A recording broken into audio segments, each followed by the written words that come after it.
Good evening, everyone. We're ready to begin. The Planning Commission meeting is called to order. This meeting has been properly noticed and posted in compliance with the open meeting law. We are live on KCLV Channel 2, and this meeting will be rebroadcast Saturday at 10 a.m., the following Monday at midnight, Tuesday at 5 a.m., and Thursday at 6 p.m. Would you all please stand for the Pledge of Allegiance? And leading us in the Pledge of Allegiance tonight, I'll be proud to introduce Troop 205 and Troop 622 from the Boy Scouts of Las Vegas.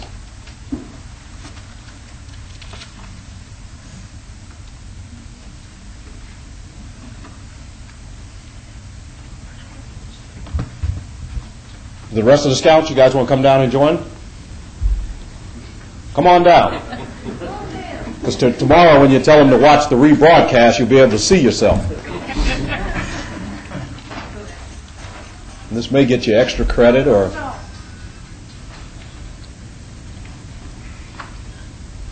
if you told your mom you couldn't get your homework done because you had to be here, you can prove it. Why don't you come stand right here, right behind us, so everyone.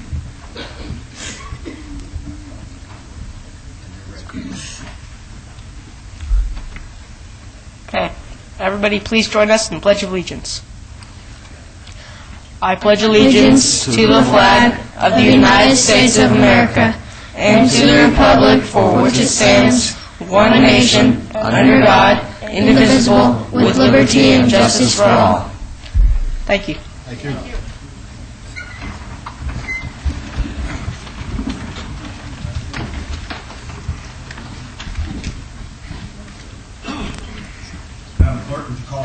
Madam Clerk, would you call the roll, please? Certainly. Chair Goins? Present. Vice Chair Trowbridge? Present. Commissioner Truesdale? Commissioner Evans? Present. Commissioner Steinman? Present. Commissioner Dunham? Here. Commissioner Quinn? Here. Thank you. Thank you, Madam Clerk. Mr. Truesdale will be here momentarily. He's a little late. I'd like to call your attention to the information printed in your agenda concerning our actions in the appeal and review process, if appropriate. Please read this carefully, and if you have any questions, staff is available. Also, the second page of the agenda contains our rules of conduct. We appreciate you adhering to these rules so we can have a smooth meeting. Staff, housekeeping items? Mr. Chairman, good evening. Item number 7, VAC 29325, has requested to be held in abeyance until the September 25th, 2008 Planning Commission meeting. Thank you. Thank you. I'd like a motion on housekeeping items. Make a motion to approve the items as presented with exception number 7, which we hold in abeyance. Motion on the floor for approval. Please cast your vote.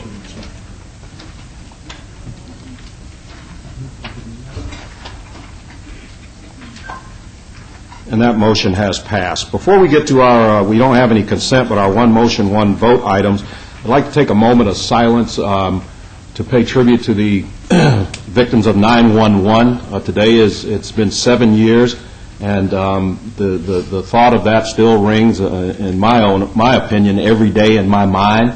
And so, the ultimate sacrifice is a life, and I'd just like to have about 30 seconds of silence for those folks, if you would, please.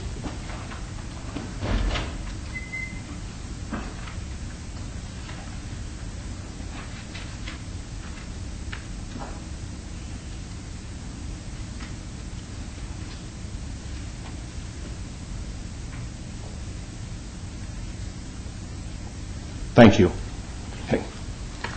Moving on, no consent items. We'll move on to our one motion, one vote items. The following are items that may be considered in one motion, one vote. They are considered routine and non-public and public hearing items. All public hearing and non-public hearing items will be opened at one time. Any person representing an application or a member of the public or a member of the Planning Commission not in agreement with the conditions and all standard conditions of the application recommended by staff should request to have that item removed from this part of the agenda.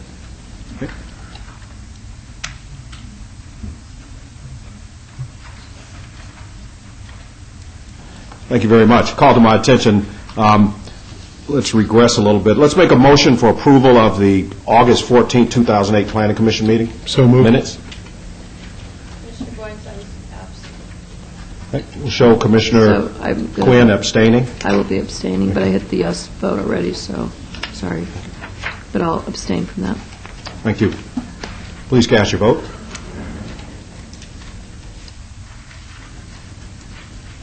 We'll have to That revote. motion has passed.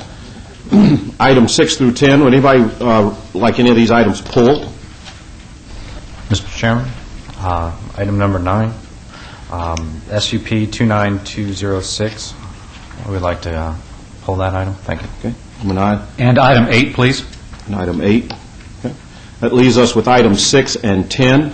Item 6 is VAC 29178, applicant Union IBEW 357 to vacate a 20-foot wide drainage easement on the northwest corner of Harris Avenue and Lamb Boulevard. Item 10, SUP 29227, applicant owner DI Properties, Inc., for a proposed 5,000 square foot retail establishment with accessory packaged liquor off sale in an approved shopping center at the northwest corner of Bonanza Road and Mojave Road. This concludes our one motion, one vote. Since public hearings, anybody to speak on any of these items? Seeing none, we'll close it. Any questions or comments by commissioners? I believe that there's a lady right here in the audience that wants to speak. I have a question. Yes, ma'am. Please come to the mic, state your name and address, and we will try to answer it. Okay. I'm Marie Daniel. I live at 830 North Lamb, the mobile home that's directly located behind the property where the easement is. And Which item is this? Oh, I'm sorry, number 6. Gotcha. And I'm not sure what it means to vacate an easement, because the drainage easement in our park drains down to that easement. Well, we will educate you thoroughly because Okay. we will pull the item and go through it in depth. Okay? Okay, thank you. Now, what do I do? Just have a seat, and then when we call the item, we'll open the public hearing, and then you come back up, and I'll motion you back up at that time. Okay. Thank you. Okay. Regards to item number 6, special use permit 29227, make a recommendation for approval, subject to all staff That was conditions. item 10. Item 10, I'm sorry. So there's only item 10 on the one motion, one vote. A motion has been made to approve item 10, subject to all staff's recommendations and conditions. Please cast your vote.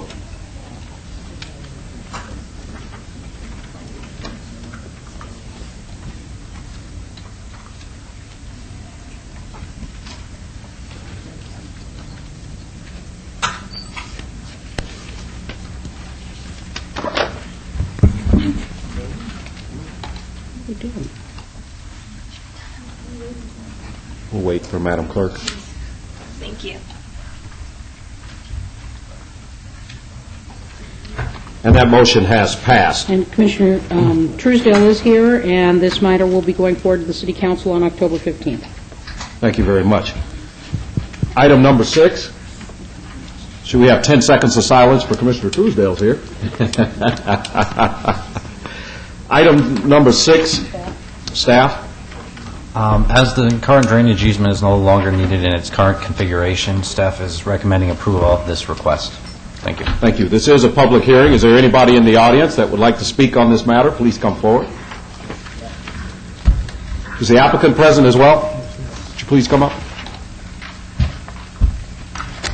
Ma'am, one moment. Let me let the applicant put his name and address on the record. Good evening, Commissioners. My name is Tom Stetson. My address is 6005 Fawn Avenue, Las Vegas, Nevada. Okay. Can you tell us a little bit about what your request is? Absolutely. In fact, we discussed this with our engineers and our architects yesterday.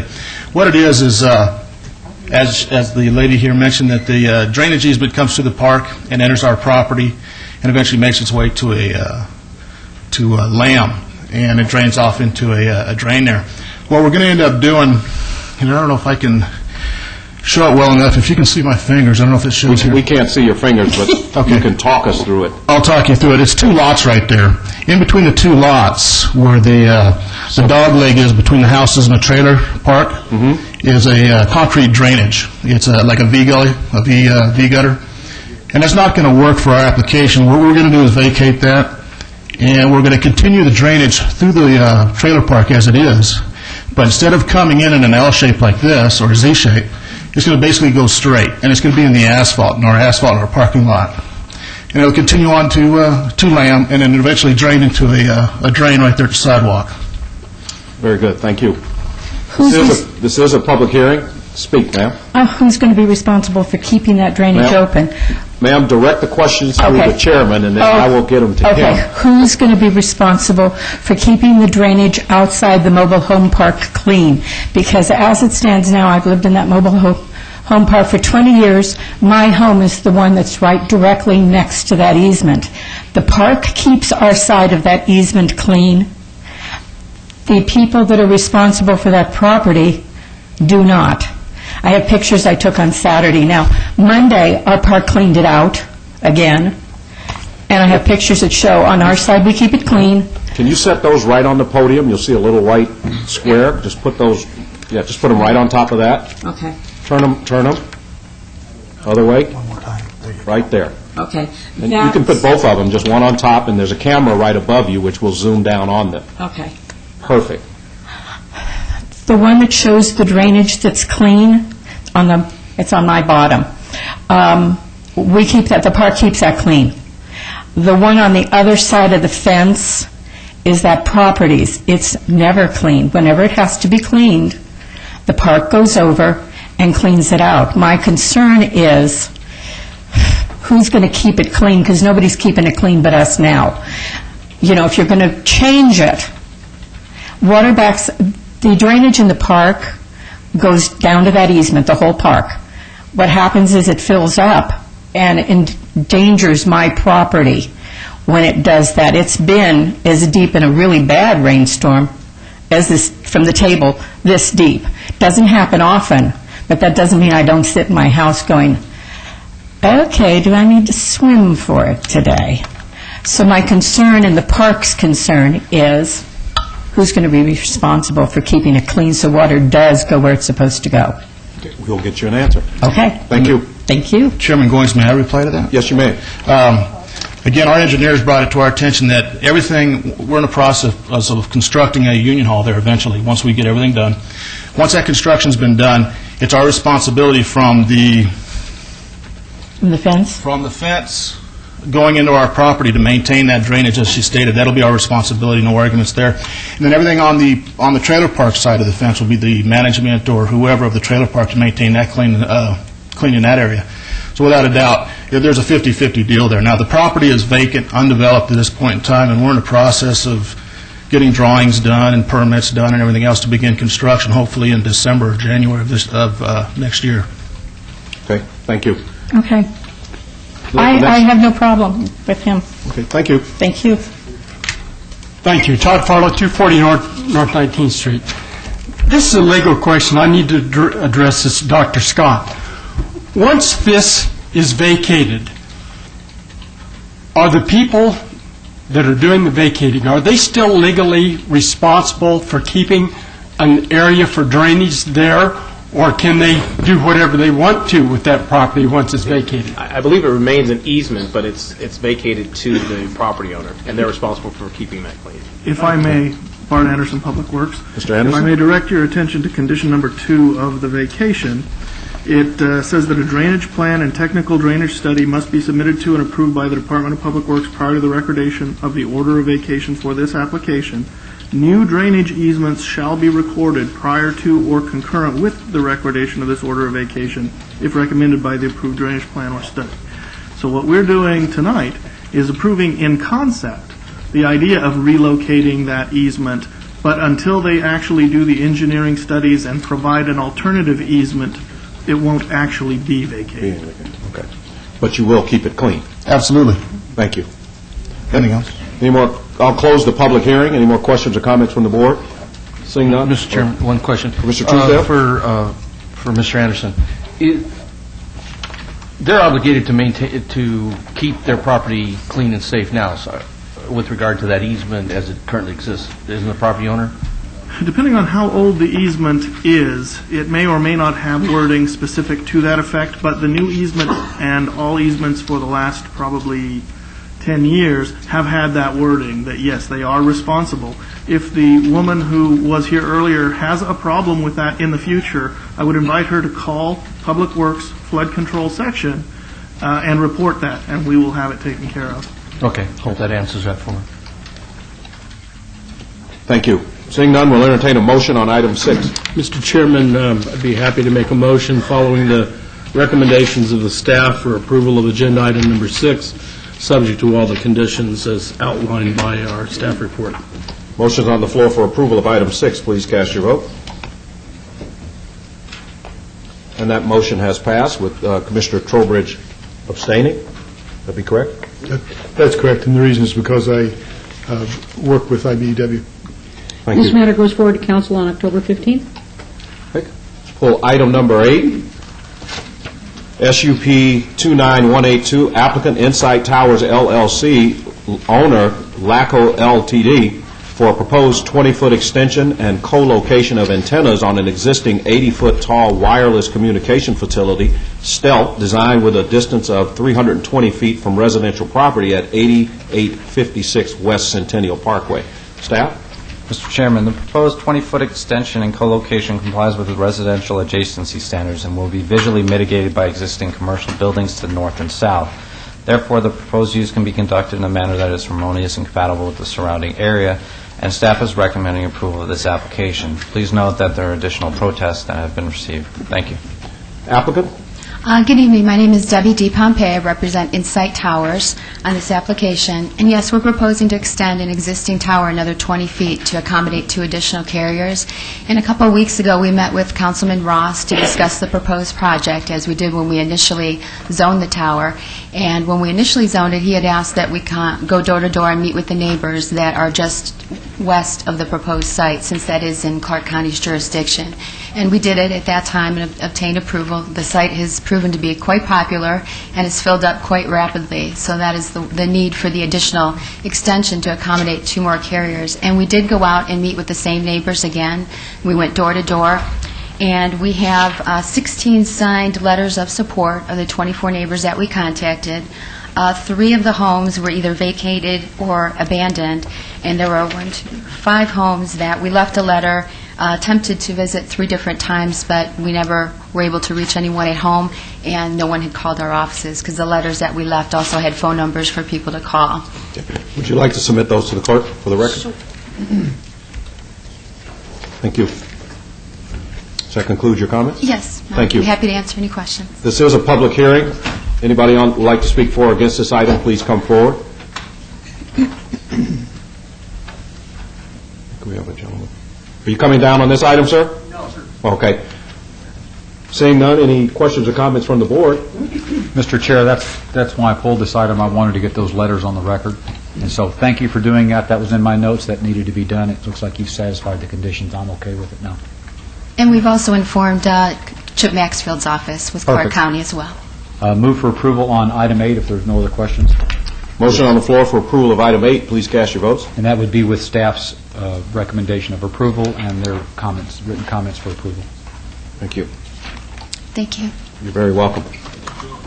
Item 10, applicant owner DI Properties. Excuse me, Mr. Chairman. Item 8, that'll go forward to the city council on October 15th. We need to cite what, Commissioner? No, that's next. Commissioner? Your question, Mr. Scott? We need to state why the abstention on that last item. Okay, Vice Chairman Trowbridge, would you again please state the reasons for on item 6? Because I work with IBEW 357. Oh, this is on item number 8. That was on item number 8. Vice Chairman abstained on item 6. Correct. And I believe Now that's... there's another abstention here on item 8, so we need to just have that on. Vice Chairman, are you abstaining on item 8, No, which I'm is not. Insight I'm Tower? voting yes on it.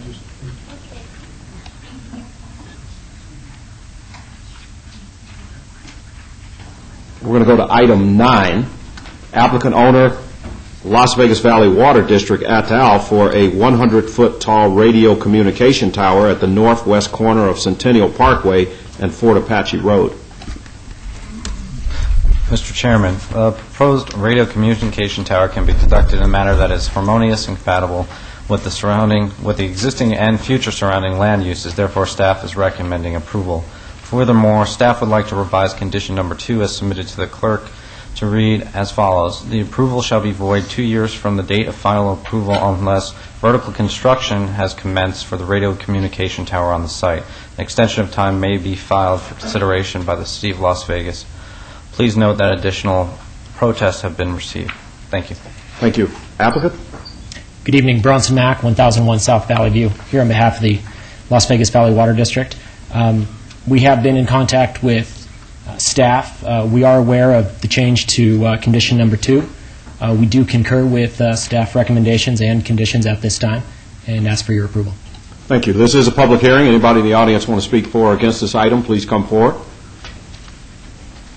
Seeing none, we'll close the public hearing. Any comments or questions from the board? Yes, Mr. Chair. Mr. Mack, can you show me on your site plan where that proposed tower is going to be? Absolutely. The tower will be located to the southern portion of the site,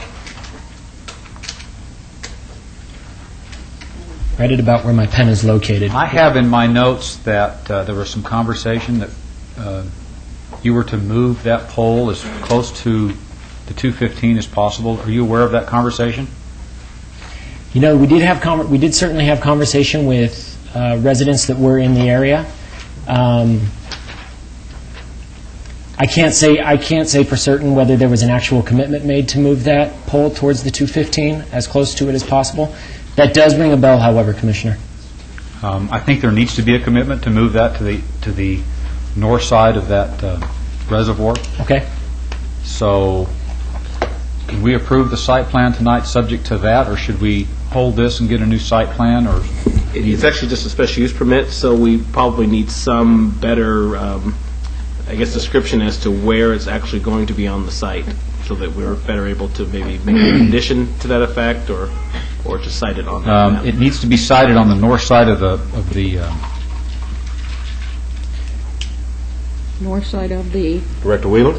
yeah. I'm waiting for the... I'm waiting for a word to come to my head, and it's not happening. Commissioner, is it possible to point on that map, or for the gentleman to point on that The map reservoir? exactly where the reservoir lies and where the 215 is in relation to this map? We'll ask him when.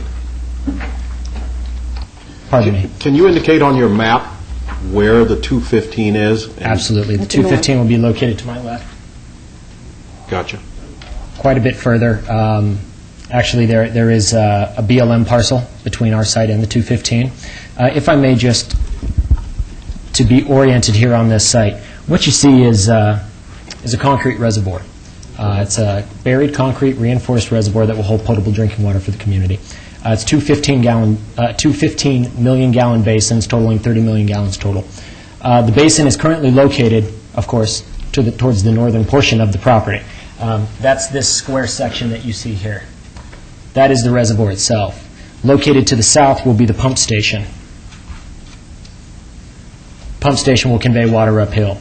Ultimately, our radio communications, typically as standard, is to put an antenna close to the pump station, because that is typically where we need to communicate. In fact, I have an example here. This is an existing site located in Summerlin, and that is an existing pumping station. It's the same type of design that we're going to have on this site with the adjacent antenna that you'll see there called out.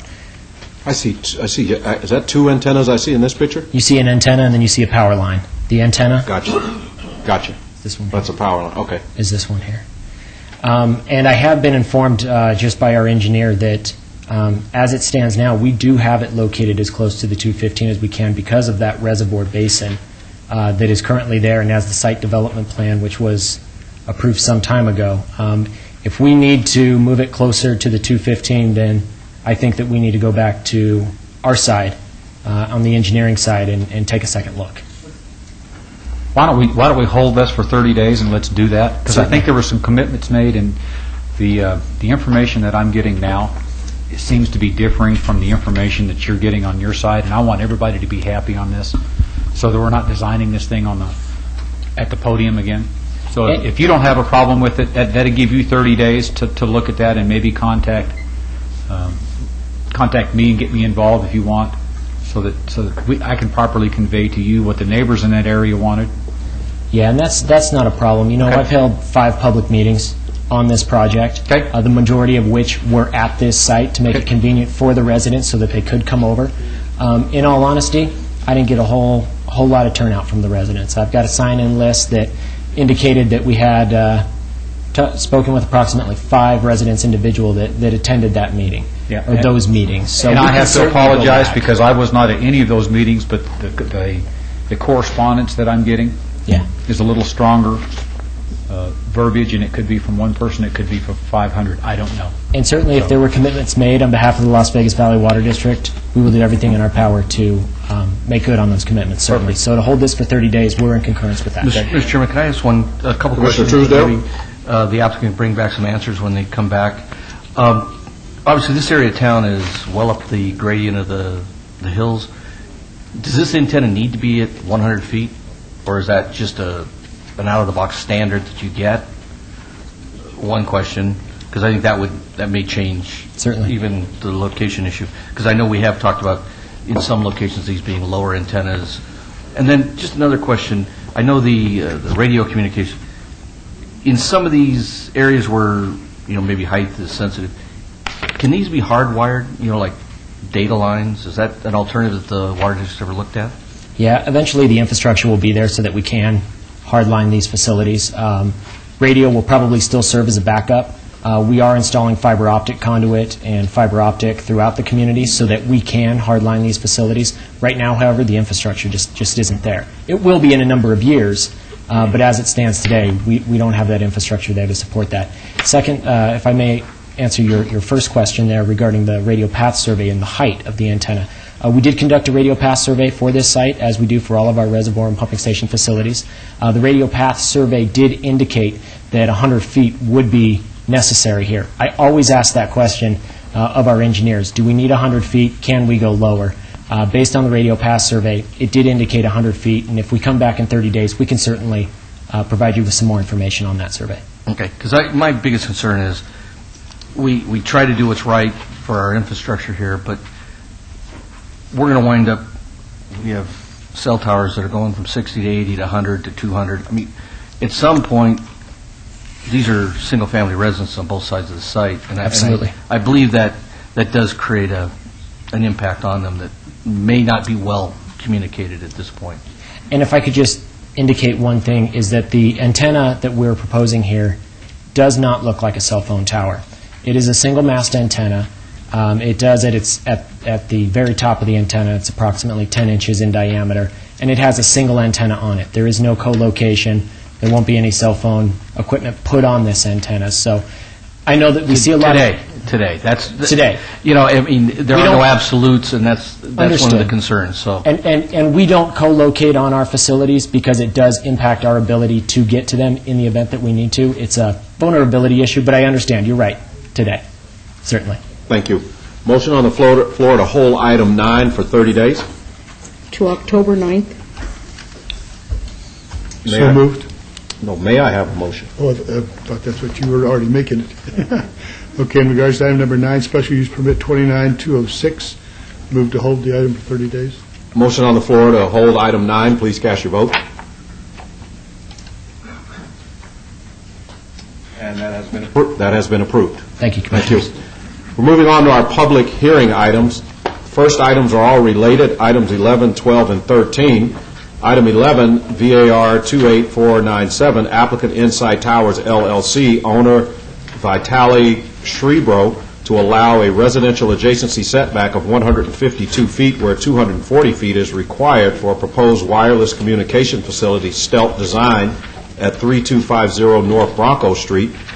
Item 12, SUP 28496, for a proposed 80-foot wireless communication facility stealth design.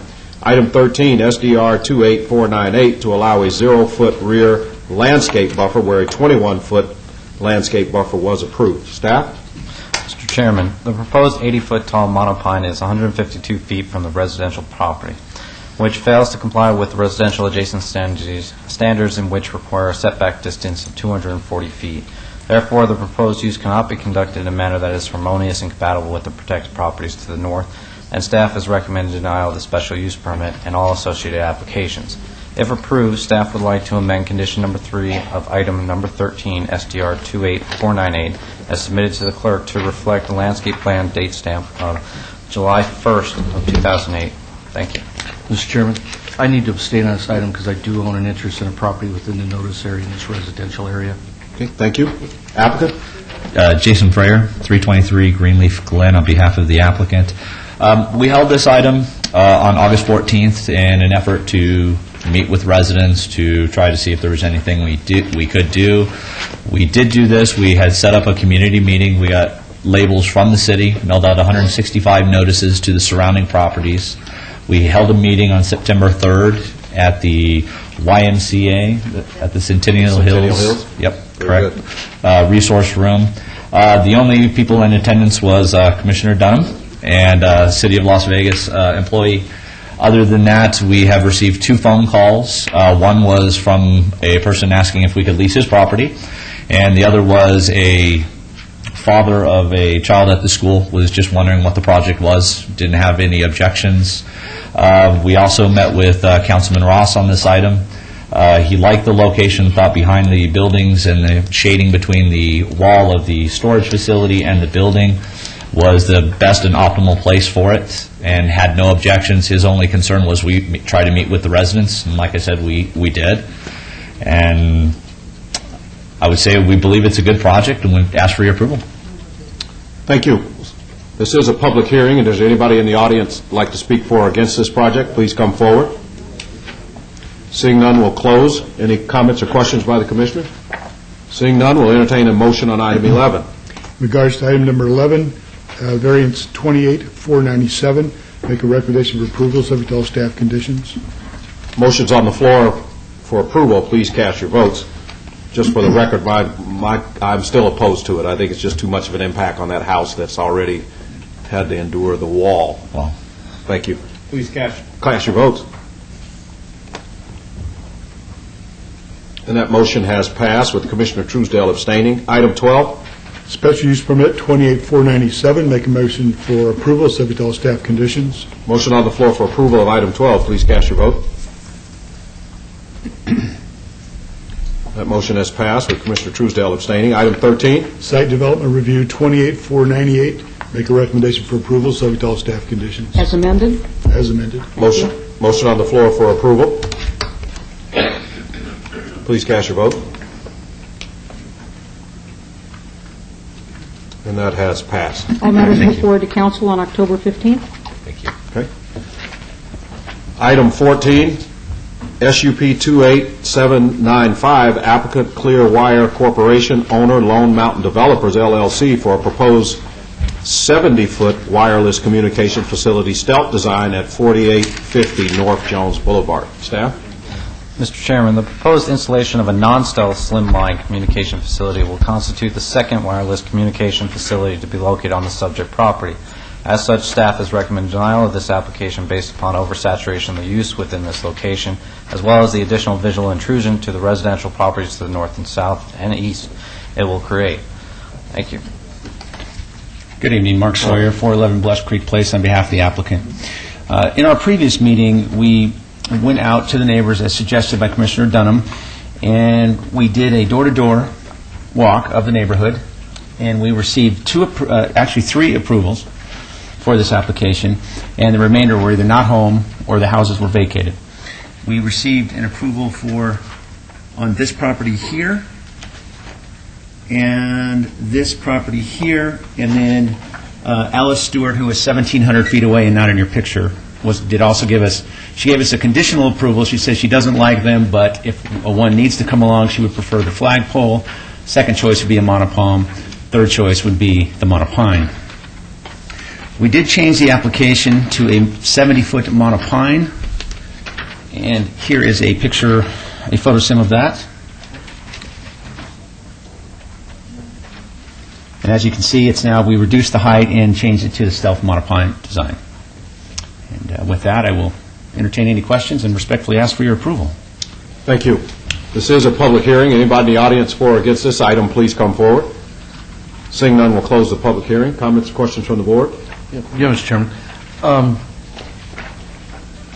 Why don't we put these monopines, if we're going to do these, why don't we put them in the park? There's a park across the street. I mean, it just seems to me that over the last several months, maybe everybody's gotten very comfortable with cell service, but we've kind of thrown out any concern over trying to limit just antennas, towers, things that over, hang over people's backyards. This is an RE neighborhood with, obviously it's a commercial facility, but we're putting 80-foot, 100-foot towers in residential estate neighborhood. There's a better zoning code. There's a better process here, and I can't support this one. I think we've kind of given up on our standards a little. Commissioner Dunham? Yeah, once again, can you show me on your map who you got written approval from and who you didn't get written approval from? Yes, sir. Actually, these were verbal approvals that we received on our, during our canvassing of the neighborhood. Verbal? Yes, sir. Can you show your site and where these, it's hard Yes, to sir. The accept site, a verbal approval. sure. The site is right here. And the approvals came from here. What are those addresses, please? 1 second. The addresses would be 5917 Briar Rose Lane would be one. And the other one would be, the second one, I'm sorry, is 5951 Verde Way. And the other one is 4700 Red Rose Lane. If I may, we have a opposition postcard from 5951 Verde Way. Was that verbal?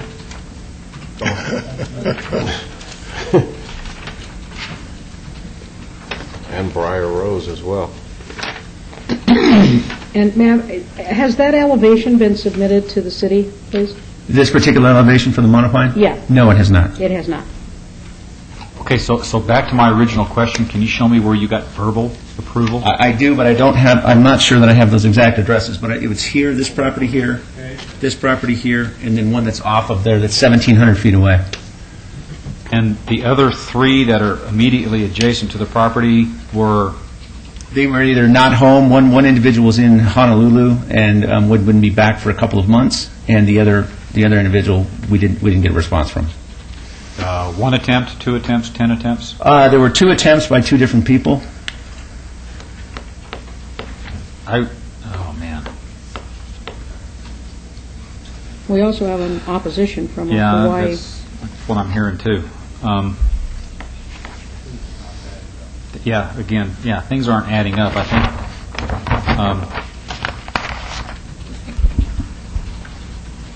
What happened to the slimline pole? We originally had the slimline pole and it was recommended that we change to a stealth pole, Commissioner Stein. Why? Is it true that the slimline poles don't provide for the multiple arrays? They do. We can fit additional carriers inside of those. So Why? Why change to the fake?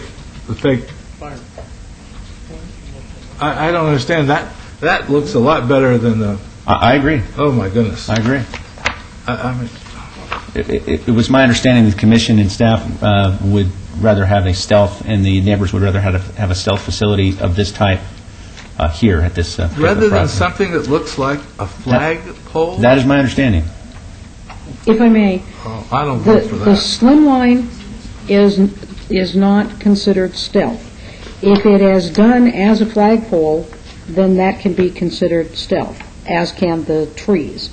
But the slimline, just the pole, is not, by our code, stealth.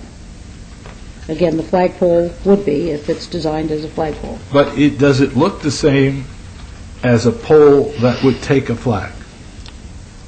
It's a little slimmer at the base and at the top. It's actually a little bit smaller. The slim line? Yes, sir. Any more questions or comments from the board? Just a comment. I'm a little uncomfortable with a verbal approval and then a written denial opposition from the mail. I think there's maybe a couple of ways to go. Either go back and hold a neighborhood meeting, or maybe it kind of looks like you're getting a denial stacking up against you here at Planning Commission level. So maybe if you hold a neighborhood meeting and we can certainly do that. And maybe document and get some letters sent out, return receipt requested, that you're holding this, and just certainly we maybe just a little more effort than a verbal approval, and then contradictory information. It's just not Sure, stacking up. we can certainly do that. Vice Chairman Trowbridge? Yeah, my concern is slightly broader, and perhaps this is one that can be a test case. I think that this is asking us to ignore a prime opportunity to locate these cell towers on public property in the middle of the park, where the Park and Leisure Service Department could drive a little bit of revenue. We're always looking for new ways to make money. And also, the stealth pine tree wouldn't look so out of place in the park as it does there sticking above a bunch of buildings. So I would suggest we also consider locating this across the street where it's not going to be intrusive to anyone. Mr. Chairman. Any more questions? Commissioner Evans? I'm not sure if we opened up the public hearing or not. I'm not clear if we did or not. Yes, we did. We opened and closed it. Okay. I somewhat concur with Commissioner Trowbridge, and as much as a neighborhood meeting might be the cleanest thing to do, I got to tell you, I'm getting frustrated with applicants coming here, and then we send them packing to do what should have been done prior to coming to this meeting. Thankfully, no one came out to speak for or against this. But I tell you, the public is so frustrated with coming to meetings over and over again where the applicant isn't prepared to make a case. We're looking for a special use permit, and from what I'm hearing, we have written opposition from people who are directly affected by this. And if it sees a vote this evening, it won't see my support. Thank you. If I may, I'm certainly in favor of going back and doing a neighborhood meeting and coming back with the appropriate written responses from the neighbors. But let me tell you how you do it. You're going to get the label from the city, and you're going to mail it out, just like I believe they were from Clearwire on the previous application, and they said how many folks came out. But here's what will get the neighbors out. Put a picture of before, and then put a picture of that tree and say, this is what we want to put in your neighborhood. Right. And I guarantee you, those that don't want it, they'll be at that meeting. Right. But if they get a letter that just says, here we're having a meeting, they're going to look at it like junk mail. Sure. And they're not going to read into it. So put something in there where they can see, here's what your neighborhood looks like now, here's what we want to change it to. Okay, thank you. And for the record, the property across the street is not a park. It's a church. Yes. Yeah. And it's under construction. Maybe a perfect time to get a tower in there. Praise the Lord. And what I'll do is I'll give you my card so that you can give me the notification of the meeting, and I'll be there. That's great. Thank you, Commissioner Dunn. Any more questions and comments from the board?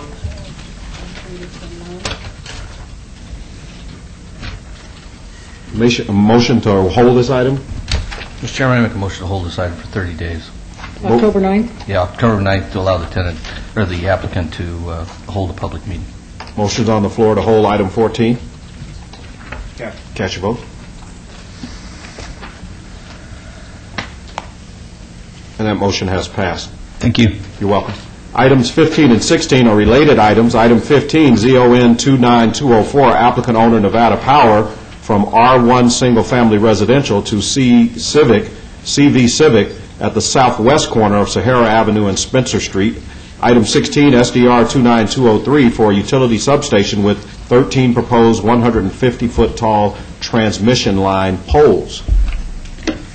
Staff. Mr. Chairman, in regards to the rezoning, staff finds that in conformance to the general plan and recommends approval. In regards to the site plan review, staff is unable to support an 88% increase in the height of the poles and is recommending denial of the site plan. Applicant. Good evening, Commissioners. Scott Rudy, 3011 West Horizon Ridge Parkway, Henderson, Nevada, here on behalf of Nevada Power. Also with me is Edgar Patino from Nevada Power and Adelma Thom, who's the project manager for this project. They're proposing to upgrade the existing San Francisco substation in order to provide greater reliability to folks in the area. It will be switched from a 69 kV substation to a 138 kV substation with allowances in the future up to 230 kV. And also, just as a point of clarification, there are not 13 150-foot poles proposed for the site. There are 3 poles that are 150 feet, and there is another pole that's about 130 feet. I'll show you where they are. There's a 150. Before you go on, so you're saying that's a typo? That should be 3 proposed 150-foot tall? Yes. Okay. They range in height. There's existing, proposed poles that are about 60 feet, and they go up to about 150. I'm sorry? There are 13 new poles, correct. And they range from 60 to 150 feet in height. Okay. And then they're removing 8 poles, and those are up to 85 feet in height. And also along Sahara Avenue, there is existing poles that are approximately 100 feet. As you can see from our site plan, they're going to put in a new block wall as well as landscaping. And I have also here with me some photo simulations. This is the existing conditions as it is today, and then a rendering with the proposed wall with landscaping. We've been working with Commissioner Evans, and we beefed up the landscaping so there are trees 20 foot on center along the walls, and also we put in pyrcanthers, which are thorn bushes to hopefully deter graffiti in the area. Also, the city had asked us to rezone the existing utility corridor that goes from Sahara up to Charleston, and we're rezoning that also because it's currently master planned for public facility, but it is zoned R1. And with the if approved conditions for the site design review, we'd only ask for one minor change, and that would be to ask for 5 years to complete the project. This project is anticipated to have a service date in 2012. They want to start construction in 2010. It was earlier, but it's been pushed back a bit. So with that, we would request your approval. Thank you. This is a public hearing. Is there anybody in the audience for or against this? Please come forward. Mr. Farlow, there's no pine trees. Yeah, thank you. Todd Farley, 240 North 19th Street. I'd like to know how close the nearest residents are to this thing. And the reason I ask this is because I had to live next to one of these things for about a year, and they hum so loud that I mean, it's just incredible. So I wonder if there's some way they can reduce the noise or the output of these things, or move the neighbors, or what are they going to do there? Okay. I'll try to get you an answer. Come on up, sir. Good evening. My name is Richard Conley, and I live at 2301 South 17th Street. I live right next to the substation on 17th Street. I'm in the first house next to the substation. And I have a couple pictures here I could show you where I'm at. Okay, let's put them on the side. How do I? Just put them right on the center of the podium. Right here? That's correct. Like that? Perfect. Okay. This is my house, and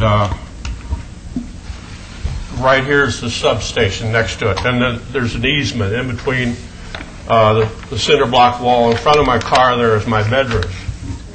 And then 10 feet cinder block wall, and then there's another 10 feet to the cyclone fence. And then from the cyclone fence to this generators over here is 23 feet. So it's 43 feet from my bedroom to these Hummers generators. And I have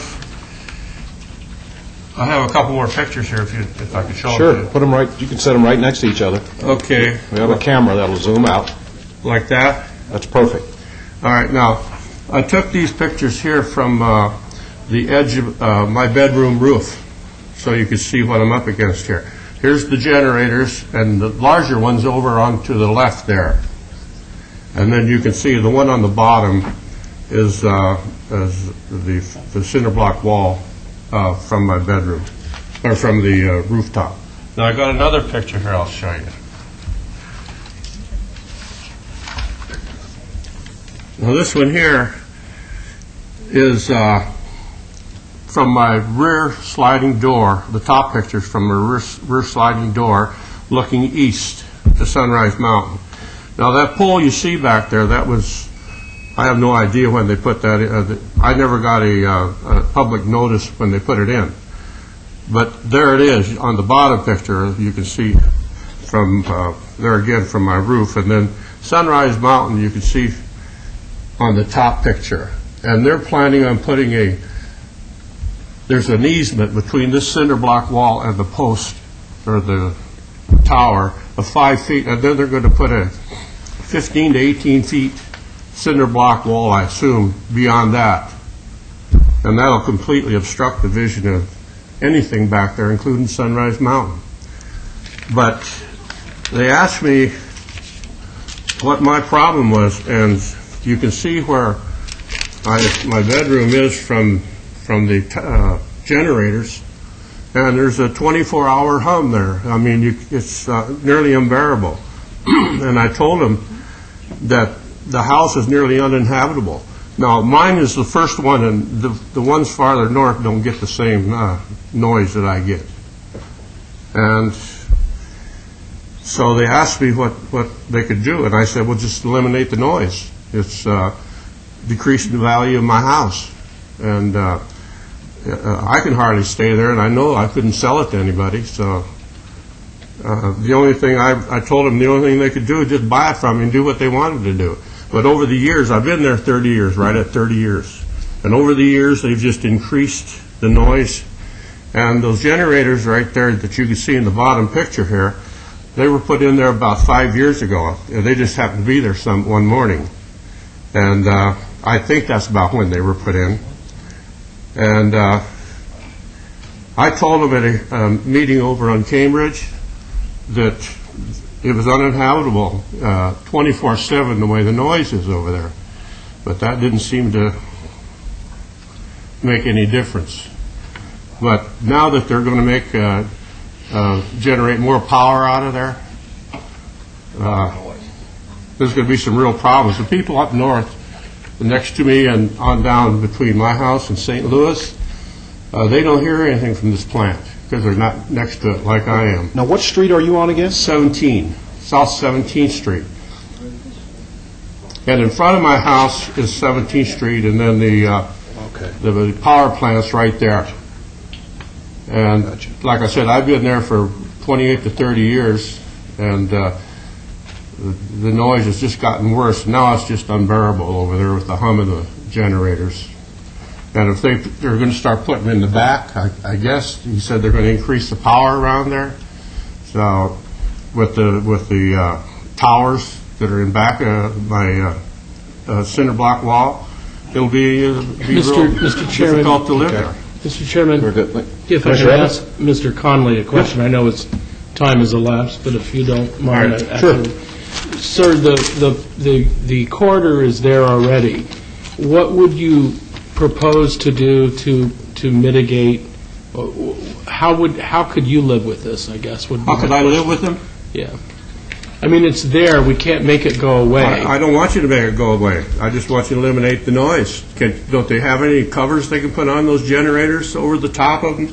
Good question. Good question. We'll get you an answer. To slow down the noise, they got to have something.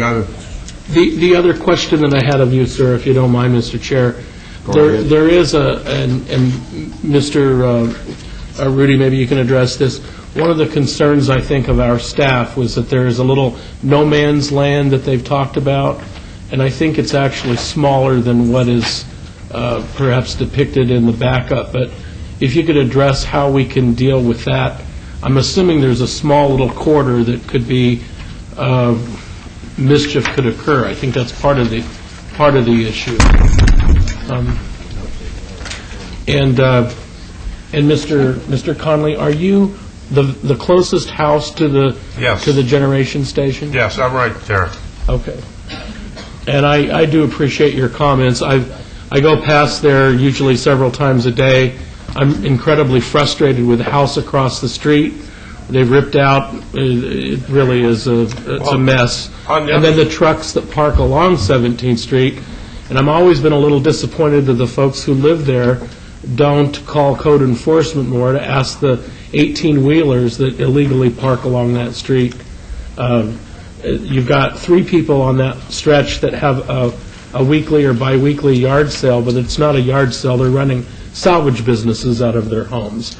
It's a real blight. So I've called Reese several times regarding the parking of the 18-wheelers. And sometimes I get something done and sometimes I don't. Well, I actually think that one is something that Metro deals with. I've stopped and talked with them a couple of times about trying to restrict some of those big 18-wheelers that are full of, in some cases, chemicals along that corridor. But I guess the quick question I have of you, what could be done to make this better? Is it the hum primarily that you're... Well, it's the noise. Okay. It's the noise, and in the rear is the vision of the Sunrise Mountain. I used to be able to have a clear view of it. Okay. Now it's, with that 15 to 18-foot brick wall they're going to put up beyond mine, right, it's going to be, you won't be able to see it. Thank you very much. Thank you. Public hearing is still open. Anybody like to speak for or against this item, please come forward. We'll close the public hearing. Any more comments or questions from the board? Yeah, Mr. Chairman, for the applicant, because when I was very young, I used to live on 17th Street, used to run by here, and when this was a much smaller facility, and I know we've beat the tar out of the car rental, or the car dealership on the east side for just having an outside speaker, but in recent years, the hum and noise generated by this facility is increased. There's no question about that. I don't think anybody debates that. And there's no question we need these facilities so we can grow and continue to do what we're doing. But this seems like a large concentration. And since that corridor is so great, could or would this be mitigated if there were a grouping of smaller facilities along that corridor that might spread this out and actually make this a more tenable thing? The landscaping would mitigate the facilities and provide a less intrusive. I mean, this kind of looks like you're in the shadow of Hoover Dam. I mean, it's pretty amazing, and I'm curious. There's not a phenomenal amount of development happening in this area, so the upgrade in adding is it KVW or 138 kV. Yeah. 130. Is that transmission through? Or is it distribution through? And I want to say, somebody from your office did leave a message if I had questions, and for a myriad of reasons last week or so I haven't been available. But so I would like to know that, because the corridor has been there, but this is a pretty big increase. The gentleman here, I have concerns. This is probably the first time in all where I go, there's something here that directly affects an economic value of someone's home. The rest of it is all subjective, but this really is an issue. Mr. Chairman, just to add on that, I'd be curious about that question as well. Just as a matter of disclosure, Mr. Patino and Ms. Tom from Nevada Power and Mr. Rudy were gracious enough to meet with me on this. I had concerns about the landscaping in part, and they agreed to provide additional landscaping, I think 20 foot on center on the trees, and then the some sort of deterrent for people who might want to tag the walls, etc. And I think the staff conditions call for decorative block with a relief, so it's not just a standard block wall. And then also the other condition that if this does find approval, it's my understanding that they've agreed to provide well lighting, uplighting on every other tree, and I believe there are about 30 of them. The issues that I have really, to a degree, have been mitigated. It's 3 larger towers, and in fact they're almost twice as high as some of the existing, but some are coming out. But the fact remains, it is the transmission corridor, and it's already been approved, and it's not like we're going to make it go away. It's how can we make it where it's more palatable. And my hope is the design that they've created is far better than what exists there today. We'll have a block wall and not a chain link fence. I believe about 30 additional, I think they're mesquite trees. But if you could address the humming issue and to what extent that might be able to be mitigated. And I know one of my other commissioners has a concern about, I think it's a 5-foot area where they think that it could be an opportunity for some sort of mischief. And is that only in the one home that is adjacent to the transmission facility, or are there others? And I do thank Nevada Power, actually, for, I've seen some of these others around town, these transmission things, and, I think they can be landscaped in such a way that to the extent that they can disappear, it's a good thing. And one of the reasons why I had suggested some uplighting on the trees is it would literally draw your eye away in the evening from the power lines, and my hope is that eventually those trees will get large enough that to some degree they will obscure the lines. But perhaps the humming issue, maybe you can address that. There's got to be new technology that we could reduce that. Edgar Patino, 6226 West Sahara with Nevada Power. A common theme that I'm hearing is the noise, I believe also the appearance that you see on the screen right now, and that's both from the commissioners and also the nearby resident. As far as the noise, the minute that we heard that, we actually went out to the site to investigate, if you will, to see what the noise was about. And admittedly, substations do create some noise, and it is a humming noise. The resident was very specific when we met with him and told us exactly where the noise was coming from. If I recall, he said it was 40-some-odd feet from his window. We went to that very equipment, and it's a capacitor bank, if I'm not the technical guy, but I believe it's a capacitor bank. And what capacitor banks do is they click on and off, and it's something that you might hear in the summer. Not so much in the winter, but definitely in the summer. You might hear it click on and off. The resident also mentioned that it was a noise that started about 3 years ago, where we did some research, of course, and we haven't added any capacitor banks or any of that type of equipment since, I believe, 1997. And so we were a little confused as to what noise, but we did go out there, as I'm saying, to try to investigate. And as far as the noise, we do need, as you mentioned, the power for growth.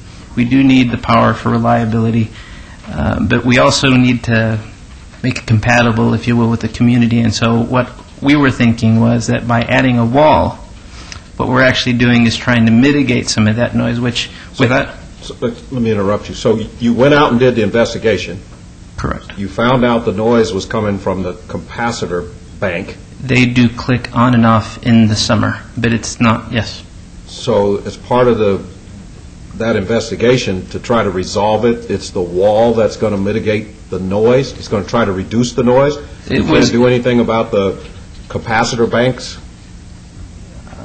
That's a technical question, but I'll address that for you in just a moment. Please remind me to do that. And so part of the design was to include the wall. Something that we thought of that we would do is during the actual design of the wall, we want to investigate actually finding a certain kind of material that we might be able to place on the inside of the substation to mitigate some of that noise. And that's something that we're definitely going to look at because we understand the concern. Let me just say goodbye to the gentlemen of the Boy Scouts. Y'all have a great evening. Thank you. So we definitely want to look at that during the design because we understand the concern. We want to make it compatible with the neighborhood, and if noise is an issue, then we want to try to address it. And our plan was to address that during the design phase. As we mentioned, just in general, right now, as you see, we've got a chain link fence and some oleanders. We believe that the wall will actually help mitigate some of the noise. It will certainly stop more of the noise than I think that the chain link fence is doing today. The other thing that we wanted to do and that we are considering doing is actually building the wall even sooner than had originally been planned if that's agreeable to the commission. And that would probably mitigate noise even quicker for the residents. So we see the wall as a big portion of it. Then, of course, you put up a wall and you have to worry about graffiti, which we've talked about. And so we've looked at the design and added some additional trees, some bushes, and we think that we've got a much nicer result at the end of the day. Hopefully some less noise, definitely a nicer wall, definitely prettier landscaping, lighting, et cetera. So overall, at the end of the day, it will be an improvement for the community, we believe, and we'll attempt to mitigate the noise and the visual issues. We need to answer your question on the capacitors. Okay. And then we'll go to Vice Chairman Trowbridge. Was the question, can we do something with the equipment Well, I instead think you of... said during your investigation, you guys went out, tried to find out where this humming noise was, found out it was the capacitor bank, but you said it clicks more in the summer than the winter. So what can we do to reduce the clicking on a capacitor bank, if at any? Adelma Tom, 6226 West Sahara with Nevada Power.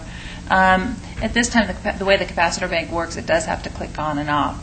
We were looking into alternatives to see if it's possible. Can you keep it on through the whole summer and then it just turns off? We still are trying to research those options, but it was installed in 1997. It is considered newer equipment, so it's not considered an older piece of equipment that might have caused a higher amount of noise.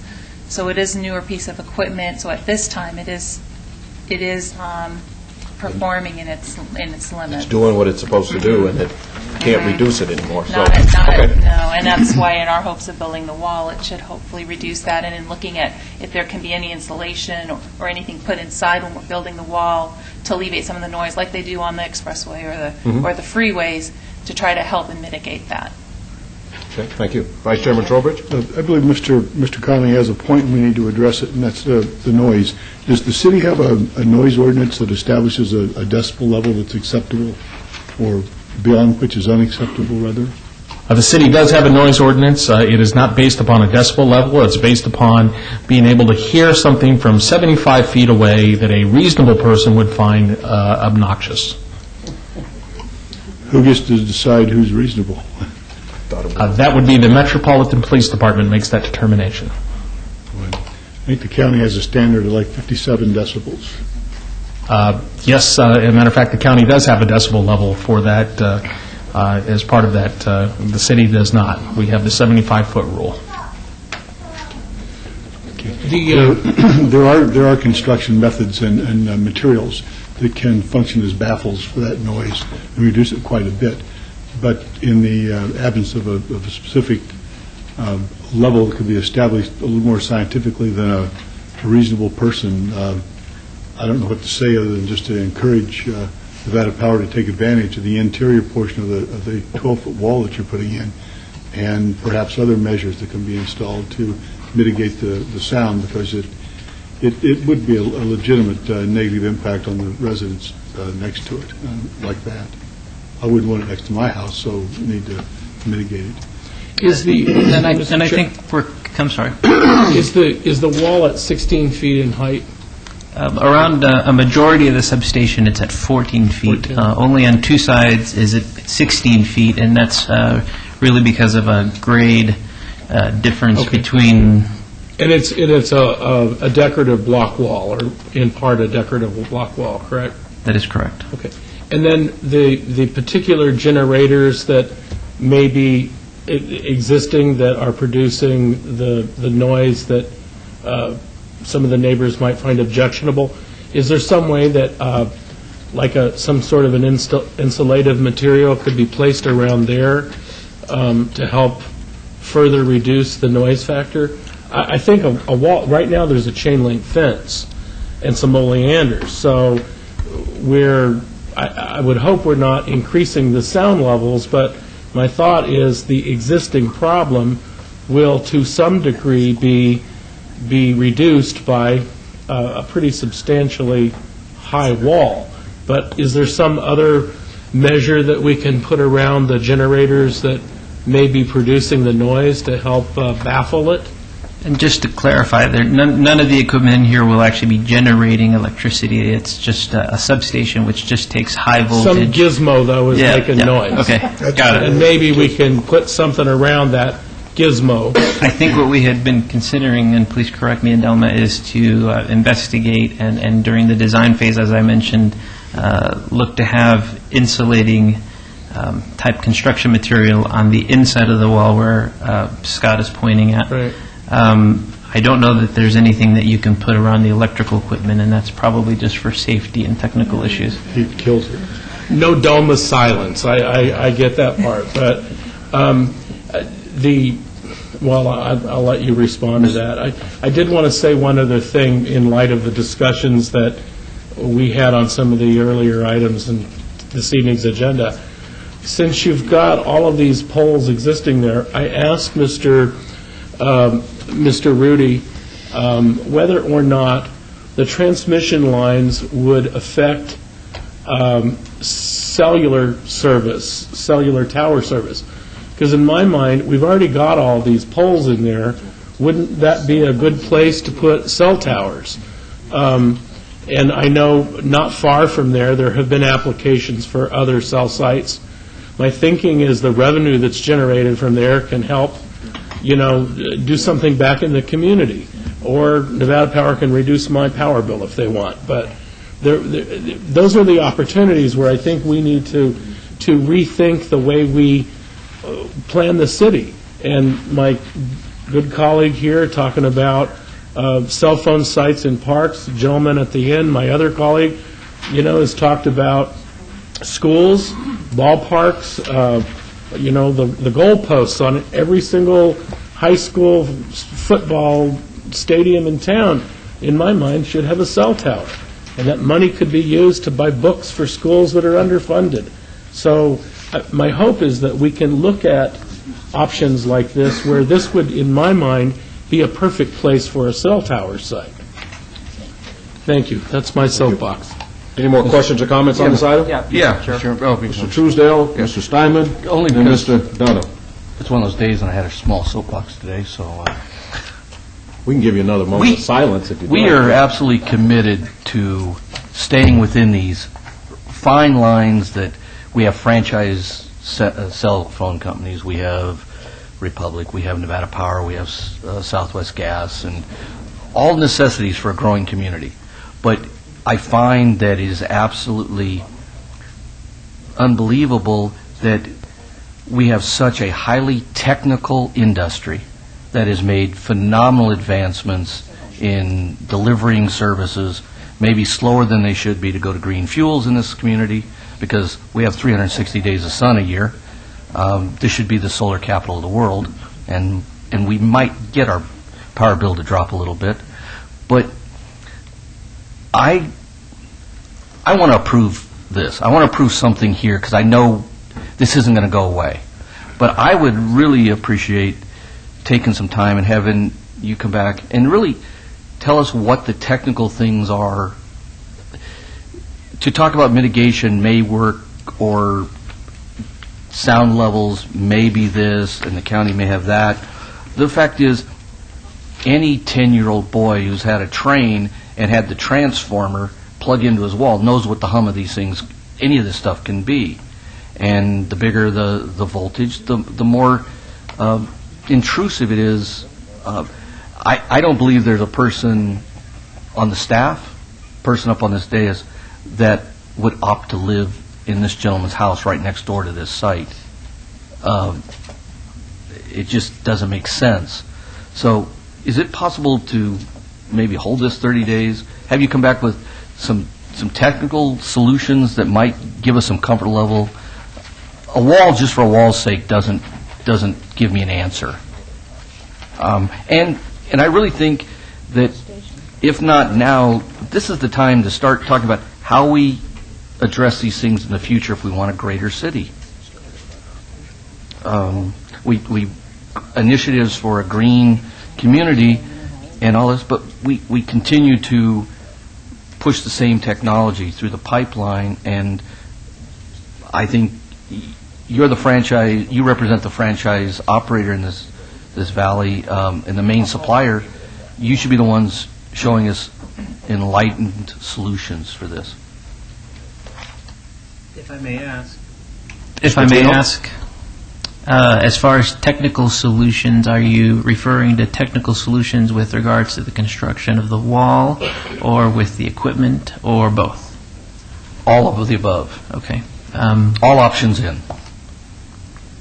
Commissioner Steinman? What can we do? Yeah, I'm going to jump on that same soapbox because I'm hearing the words mitigate, investigate, we're looking at, and to me, those issues should be resolved before this meeting, not telling us that you're going to do something. And I really think it's a bunch of fluff, that the minute you get it zoned here and you get your use permits and it gets approved at City Council, that's the end of the investigation, the mitigation, and the looking at. So I think those issues need to be resolved before we ever push a red or a green button, at this commission. I would like to ask a couple of questions of Mr. Patino. There's this wall issue along the north and the west property line where you're going to offset your 16-foot wall from the existing block wall, chain link fence, wood fence that's along those residences. And I think that's going to create an area of problems, for lack of a better term. And I don't quite understand why you're pulling your 16-foot block wall off of that property line. Can you explain that to me? Sure. With any substation and any electrical equipment, safety is of paramount importance. And that is the primary reason that we have, that we're requesting to have that wall offset off the properties. For example, if the wall were to be right up against those properties, our neighbors might be able to build some sort of a shack or any kind of structure within their side of the property, and they'd be able to easily climb on to our substation and potentially hurt themselves. And so when it comes down to it, it's all about design features that are put in place to protect our customers and the community. And with a wall that height and with that separation, it creates that. And we don't take any of this lightly. We consult our safety folks at the company, and they advise us on what is safe and what is not. In addition to that, we have national electrical safety codes that we have to abide by, and that's what our design is. I wish we could move it. Just let me stop you right there when you're talking about NEC. NEC requires you to have a 16-foot block wall 10 feet from a property line? There does have to be a separation, and we have that information if you'd like it. Because, honestly, I'm tired of hearing Nevada Power come in and say that they have existing facilities within an easement, and then come back and quote NEC, which in fact extends beyond the limits of your easement or your property, thereby inflicting inverse condemnation on your adjacent neighbors. So I'm very sensitive to that, and I don't believe that NEC requires a 16-foot block wall 10 feet from a property line. I think that if that wall is there, it's going to create a no man's land. You have a 16-foot wall. You don't get to worry about it, because if there's trash or stuff thrown over there and it catches fire, or somebody gets back there and gets hurt, you don't care, because you have a 16-foot wall. What's on the other side of that wall is none of your business. Even though it's your property, you're not going to care. Those people have to live with that for the rest of their lives. You're coming before us and asking to become a neighbor, or a better neighbor, I hope. And right now, I don't see that. I think that you're inflicting pain upon these people. I know you held a neighborhood meeting. I know there wasn't anybody there. But then that's a rough neighborhood, and that neighborhood needs some help. And I think sticking that wall off of the property line and then quoting NEC is not the right thing to do. And again, I think mitigate, investigate, look at. I think those issues need to be resolved before we ever vote. So I would support a hold but I'm definitely not going to support this action as it is tonight. So that's my thoughts. Thank you. Mr. Steinman, let me let Commissioner Evans get 10 seconds in, and I'll come right back to you. Commissioner Evans? Well, I'm happy to wait. I just wanted to remind everyone that... Well, this is your ward, and I know you're passionate about it. You know, normally I'm not out here, hustling for something like this. The fact, though, is it exists. The corridor exists. The power lines exist. The chain link fence that I've been fighting against for 7 years exists.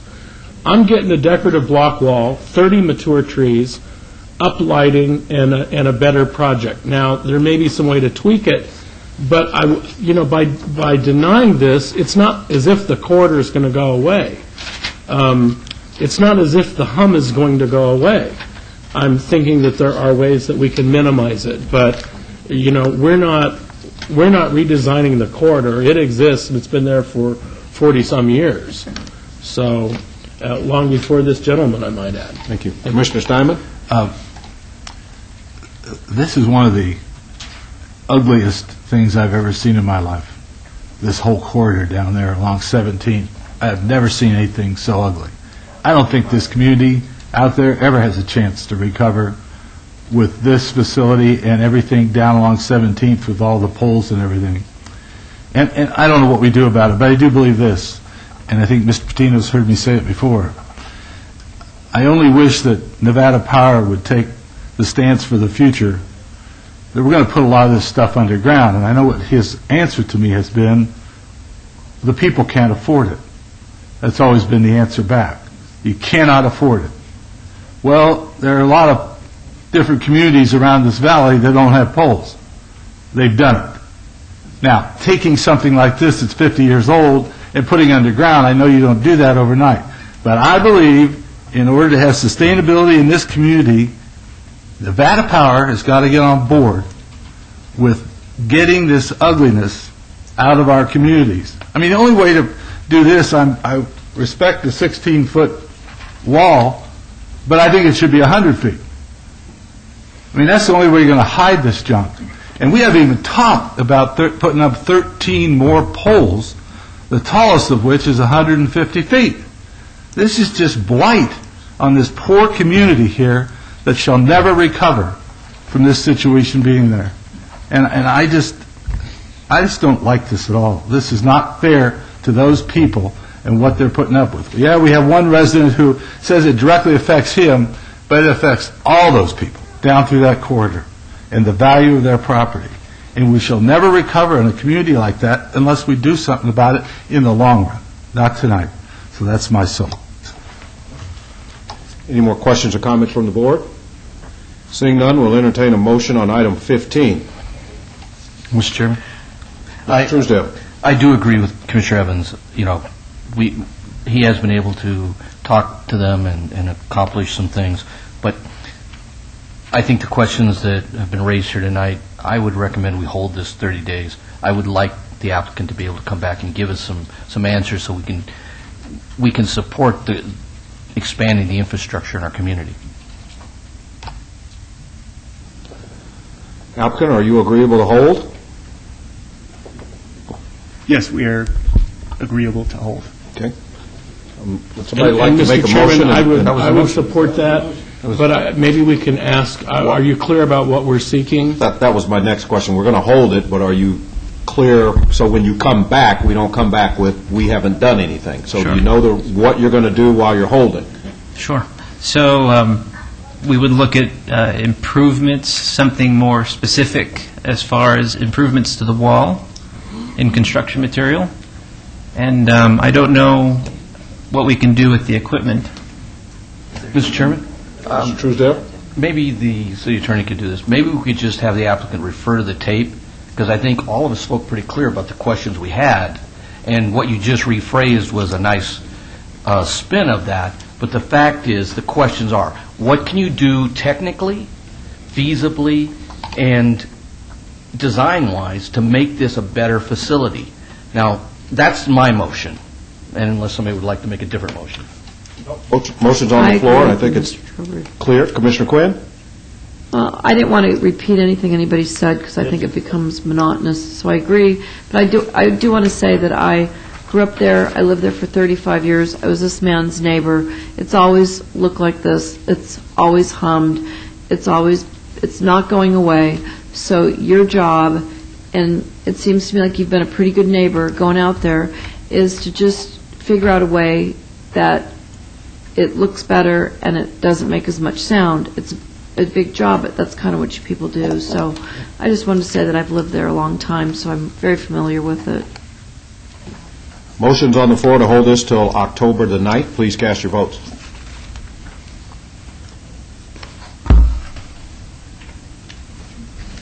And that motion has passed. Thank you. Thank you. Thank you. And a detail on the wall, the perimeter wall, and the landscaping would be great for staff to have to be able to analyze for when this comes back again. Thank you. And Mr. Chairman, that was to hold all those items, right? There were 2 items? There were 2 items. Okay. Item 15 and 16 to hold, yes. Item 17, VAR 29226, applicant owner Curtis Thew to allow a 5-foot side yard setback where 10 feet is required for a proposed second-story, 975.5 square foot addition to a 2,000 or at 2231 Jamaica Court. Staff? Mr. Chairman, staff finds that a 50% deviation from standard is a self-imposed hardship created by the design and is therefore recommending denial. Thank you. Applicant? Yes. Curtis Thew, 2231 Jamaica Court. Jody Thew, 2231 Jamaica Court. Can you press that button next to the mic? There you. Jody Thew, 2231 Jamaica Court. You want to introduce the rest of the family? This is Kurt Jr. How you doing, Kurt? This is Jake, and let's hope he sleeps a little longer. All right. Let's go, Jake.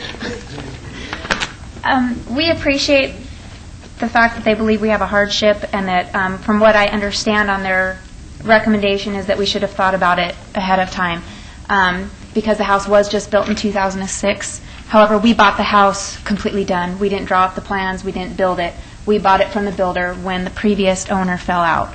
So it would have been great to look ahead 2 years ago, thinking that we were going to have 2 more in addition to our 2 back there.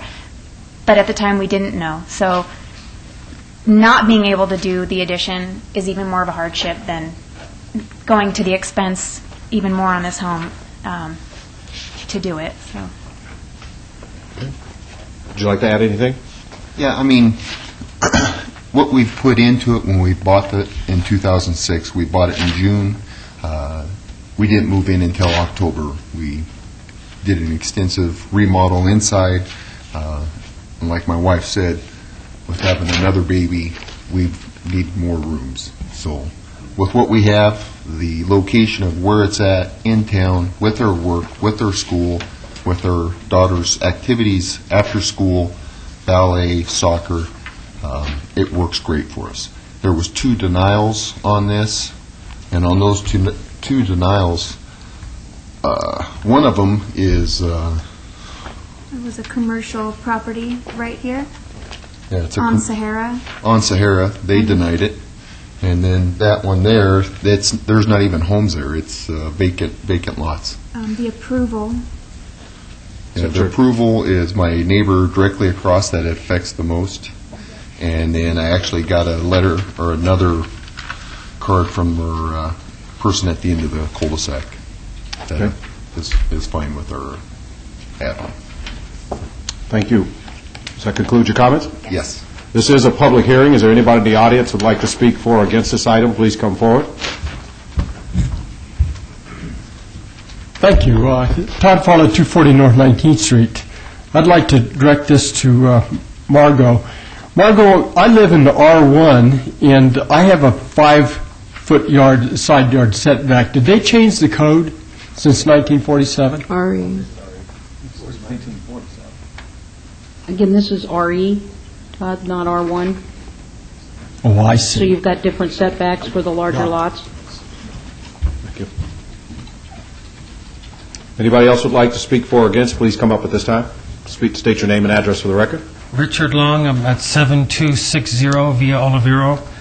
I'm not sure we're right behind that house where the don't know if it can sit on this little card, or right by now. I'm not sure where the actual variance is, if it's right by our house or where it is. Does anybody have that information?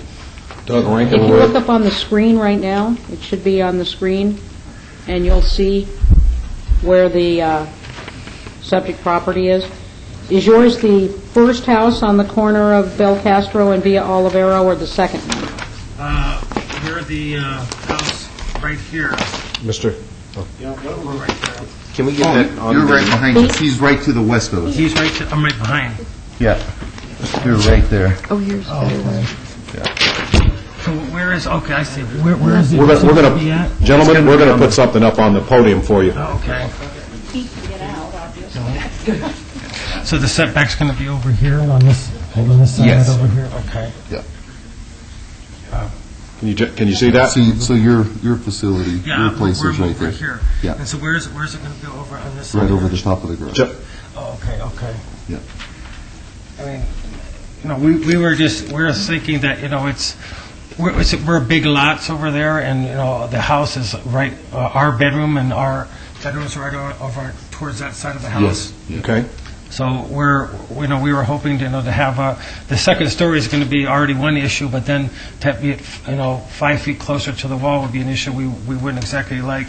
The other thing we had a problem with, and I didn't know if this is true or not, is it says a proposed second story. If it already has a first story, then why is it moving 5 feet closer to the wall? Isn't it already built up 5 feet to the wall? Or is it, Let me ask Mr. Thew, can you stay at that mic so I can keep...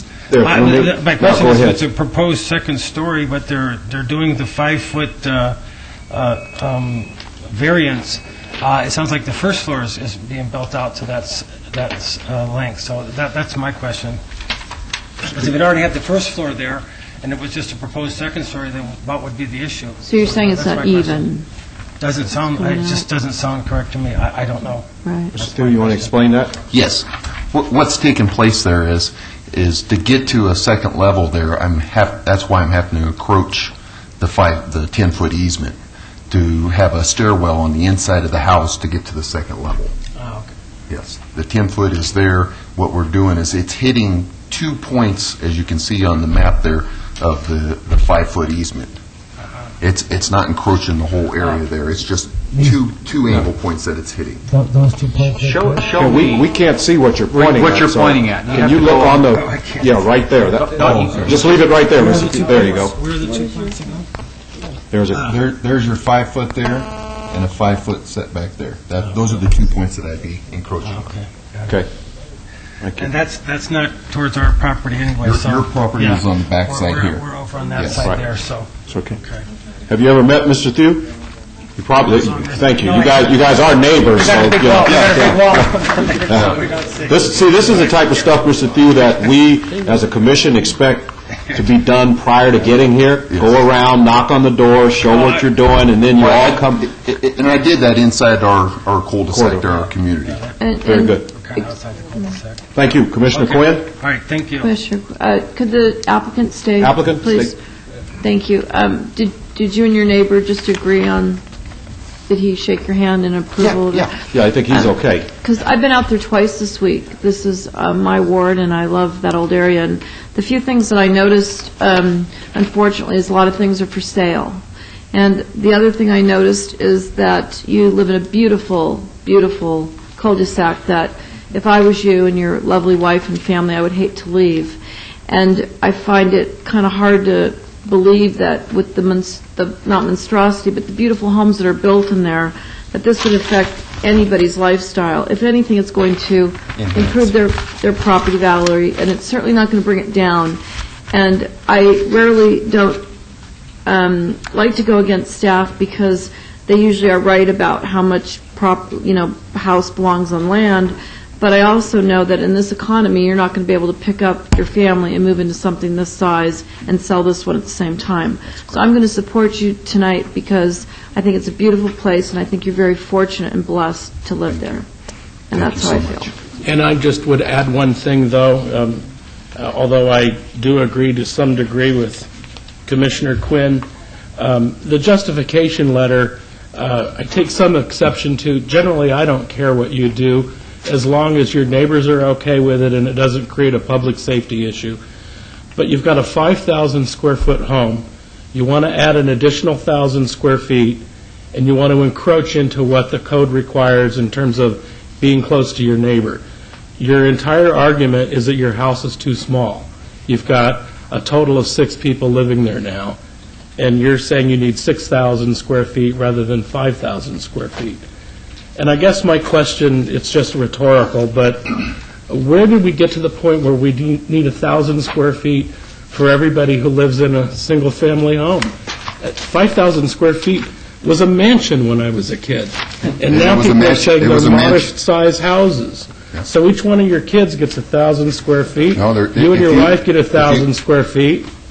I hope that you find a solar panel that'll heat and cool that thing when the electric bills come in. But if your neighbors are okay with it, it's not a public safety hazard, knock yourself out, you got my vote. But 6,000 square feet, that's a big house. Yes. We'll close the public hearing. If there are no more comments or questions, we'll entertain a motion. In regards to item number, you want to go? Go.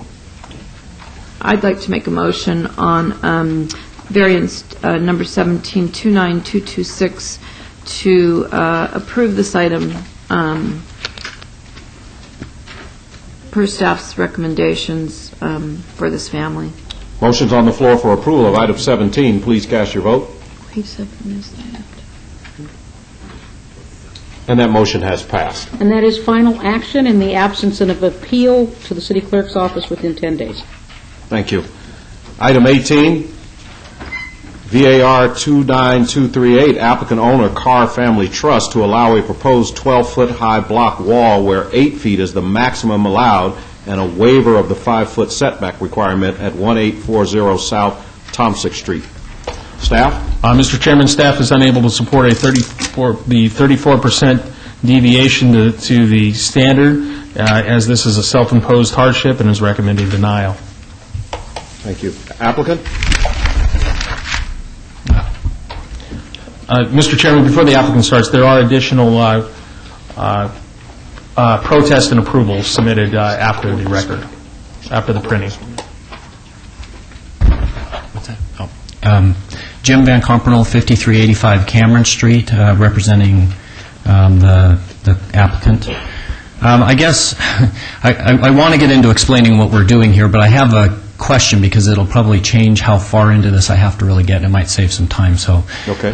I talked to the planner today that we've been working with, and there's a partial retaining wall as part of this application that really wasn't clarified, but if you scrutinize the grading plans that have been approved already by the city and are being used to build a house, I guess the question is this. It's saying there's an 8-foot wall allowed. There's currently an 8-foot wall, but when I read the city, and when I talked to the planner today, the question was, if you add the 8-foot wall on top of a retaining wall, is there actually a higher limit allowed? And if that's true, from what I'm reading, the wall could be up to 12 feet in some locations as a requirement of that retaining wall being needed.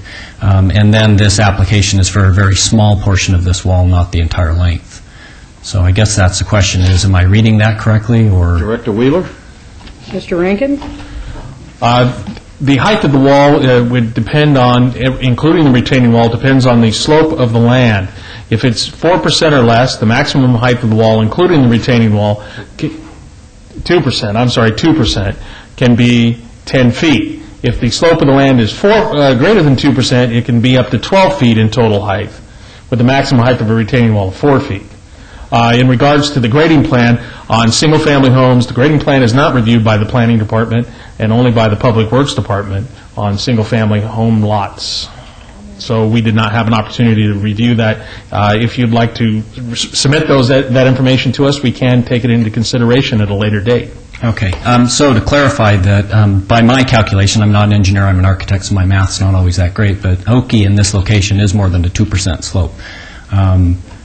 So I guess if that's the case, then what I'm hearing, maybe we aren't even talking about a variance for this entire length, we're only talking for the end. And I'm wondering, should we just hold this and work this out with staff so we don't waste everybody's time going into all this Yes, and what I'm going to do, I'm going to defer right quick to our expert engineer on the end. Commissioner Dunham, 2% slope? More than likely, it's greater than 2% in this area. If you give me 5 minutes, I can pull up a website and tell you, but if we're going to hold it, no, I think Is it something we can trail? We could trail it, and if it is greater than 2%, and we can determine that, then we can strike the item. Well, we're still asking for the height down on one end because there's not retaining wall everywhere. So I'm not saying we want to withdraw, we just would clarify how much of this we're asking for. Yeah, we'll trail the item, and we'll get that clarification, and then we'll bring it back if necessary to hold it. So we'll trail item 18. We'll move over to item 19, SUP 29194, applicant Telemundo Las Vegas, owner FAC Holding Wirula LLC for proposed TV broadcasting and other communication service at 450 Fremont Street, Suite 310. Item 20, SUP 29197 for 3 proposed 16-foot tall satellite dishes with a maximum 12-foot diameter. Staff? Mr. Chairman, the proposed TV broadcasting communication service will be located within an existing tenant space within the Neonopolis. As the Neonopolis was developed to be a retail entertainment complex, staff finds that the proposed use can be conducted in a manner that is harmonious and compatible with the surrounding area. In addition, the accessory satellite dishes will be adequately screened from adjacent rights-of-way in the pedestrian mall. Therefore, staff is recommending approval of both special use permit applications. Please note that additional letters of approval have been received. Thank you. Thank you. Applicant? Push this, or is it on? It's on. It's on. Okay, thank you. Richard Bennett with Telemundo, Director of Technology. My address is 35052 Oak Springs Road. That's in Toll House, California. And basically, you are in favor of all the approved conditions? Yes, we are. Okay. We approve. Thank you. This is a public hearing. Is there anybody in the audience for or against this item? Please come forward. I think this gentleman wants to have a show. Are items 21 and 22 included in this too? No, sir. Only 19 and 20 are related. Seeing nobody else, we'll close the public hearing. Any comments or questions from the board? I'm ready to make a motion. Seeing none, we'll make a motion on item 19. Regards to item number 19, special use permit 29194, make a recommendation for approval subject to all staff conditions. Motion on the floor for approval of item 19. Please cast your votes.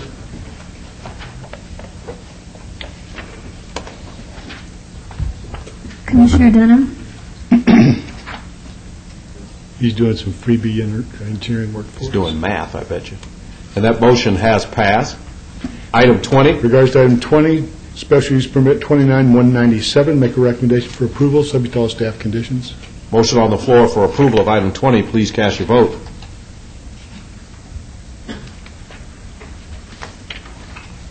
And that motion has passed. Both items go forward to the City Council on October 15th. We'll now go back to item 18. I think Commissioner Dunham's done the math proficiently. Again, we'll go back to item 18, VAR 29238, and I'll turn it over to Mr. Rankin. Yes, we reviewed this. The architect has the approved civils with him, and we were able to review those. There is a portion of the wall that will require the variance, and I would leave it to the applicant to point that out on the plan he has. Okay, and again, Jim Van Carpenel, 5385 Cameron. Again, we're dealing with, is there a handheld mic, or can you hear me if I just move over this direction? We can hear you. Okay. There's 2 mics in the middle. Oh, okay, thank you. So the entire north length of Oki is an existing 8-foot wall. The first 230 feet are the area that have a partial will require, they don't have now, they will require a partial retaining wall, and then we'll put the 8-foot wall on top. It will not be 12 feet the entire length. I'll go to an elevation here in just a second. It steps along the street, but part of it's retaining wall, part of it's site wall. The last 65 feet, our client is requesting a variance for that portion of the wall, which is basically a wall from grade up, no retaining wall. There's a new gate being installed there to get access to the lot. This is a split-level lot. It has about a 6-foot step in the middle of the lot. So the floor level of the house is set from the Tom Six side, the west side of the lot. This gate's at the bottom of the lot, so although Oakey's not a radically busy street, it still has a fair amount of traffic. The sidewalk is immediately adjacent to the walls, almost the entire length of Oakey in this area. Well, not completely. We agreed to do some landscaping as they requested, but they had asked for 24-inch box trees in a 5-foot area there, and we don't think that's going to be physically possible to maintain those trees properly. And we're also concerned that we had to push the new wall back in order to get some sight lines from the gate that we're proposing. And my understanding is we have to maintain those sight lines. If we're then required to put 24-inch box trees in that area that we've now pulled back to create, we're blocking the site, and Public Works probably isn't going to let us do it anyway, and it seems like we're just getting caught in a... And I've been in this pickle before, between departments, so I don't really want to agree to putting in these big trees when I don't think they're physically going to work. So we agree to landscape the area. We'd rather not do it with mature and tall trees that actually block the sight line as you pull out of this gate on the side. We think it's dangerous. And that was my only reason why I was going to support it, so... It was because of the trees? Yep. Well, I guess I would state that as it is now, there's an 8-foot wall directly at the back of the sidewalk. We're proposing to set the new wall back, not proposing, we're being required to if we want to put this gate in. So, Mr. Rankin, do they have to be 24-inch box? The condition that's written is for subdivisions and not for single-family homes that abut public right-of-ways. So the condition itself is not a code condition that should be enforced. The condition that the applicant asked for a variance from is to do a step. When you don't meet the wall height, the code requires you to step and landscape that step, and it's a 5-foot landscaped area. If the applicant is willing to do some landscaping along there, I think anything that they offer would be acceptable to staff. Well, and I think I have a proposed compromise. The new wall that's being constructed, instead of 12 feet, we'd be willing to go to 10 feet, and then we have a 2-foot raised planter in front of it, so which would be where the landscaping would be, not a bunch of trees, but low landscaping, so we can keep our sight lines. You'd have the effect of an 8-foot wall behind that, which is what you're going to actually have more than that. That's a winner. Because of the retaining wall. So very good. If it's 12 feet, this will be the biggest thing around. It'll be horrible, though. And I think 12 is actually... 10 feet's right. I agree. I can't argue that. So that would be a deletion of condition number 2 with the replacement of language that the wall shall be a maximum of 10 feet in height with a 2-foot landscape planter adjacent, planted with shrubs, subject to approval of the Planning and Development Department. That's acceptable. Okay. I'm going to go ahead and do it now. We'll open the public hearing on item 18. Anybody want to speak for or against this item, please come forward.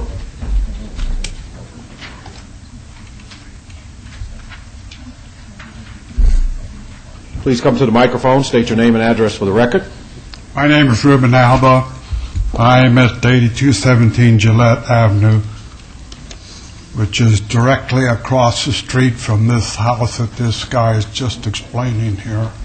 We see it. He makes it sound very simple as to what they're going to do, but if you're looking at that wall was put up there without any notification to begin with, and I've been there 13 years, so I know what I'm talking about. That wall was put up, nobody got notified that they were going to put it up for the 8 feet, which is not norm, it's 6 feet, but they put it up for 8 feet, whoever did. These people come along and they buy the property, and now they raise that level of that ground level on the inside like 5 feet at the back end of that piece of property back here.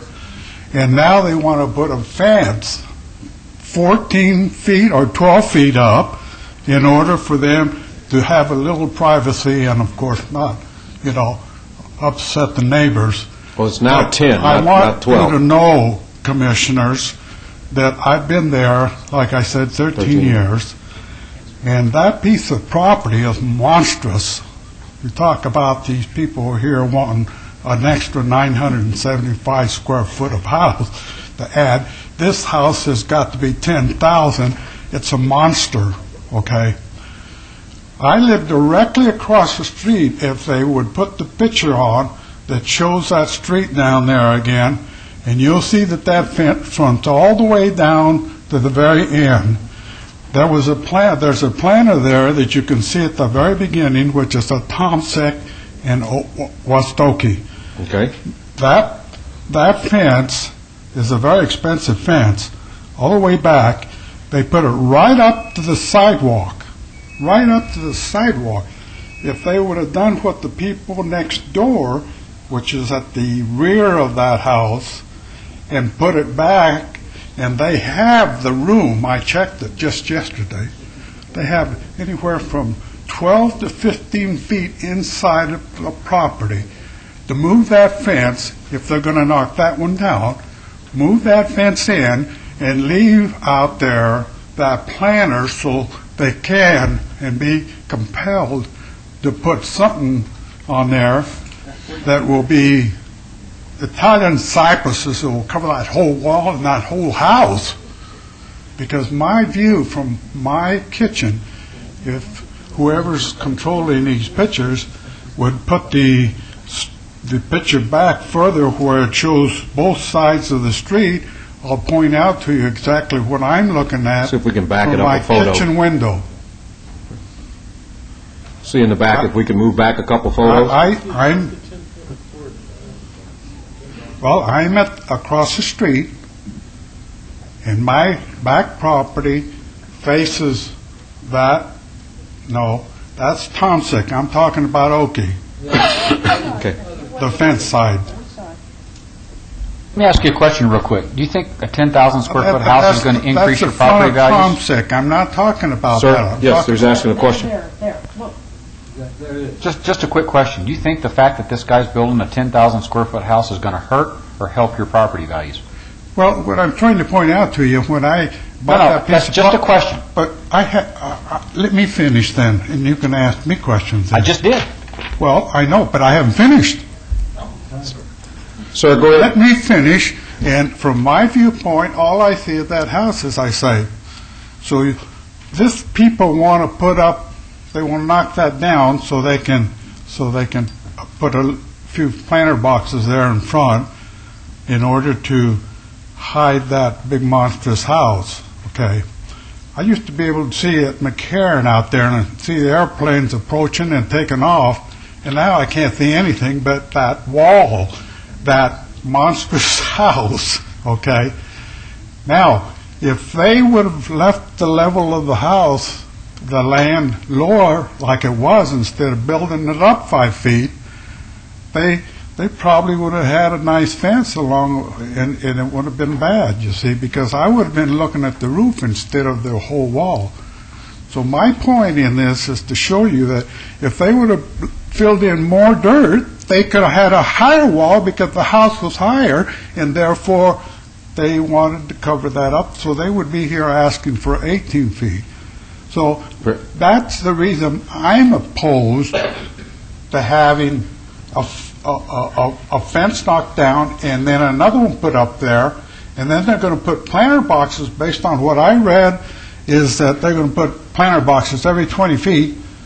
Well, we're not going to do that. We just changed all of that. I know that. Okay. I want to be sure that if they're going to do that, why don't they come and ask the neighbors, and so we can tell them, so they can see, right, out of all of these people that were sent letters or cards to respond to this, 10 cards came back. 7 were against, or they were for, opposed. Let them do it. Or support. The support. There wasn't anybody there that actually lives on that street, that faces this house. Very good. The other people were away from it. Your comments are well So taken. they're not even here. They're not. They said, yeah, it's all right. Let them do it. Okay. Out of the 10, Commissioner. Sir, I'm going to give you about another minute to wrap your comments up. Yeah. So the thing is that the 3 oppose it. I'm just one of the 3, and nobody else wanted to do anything because it's a high resident area. High cost, big house.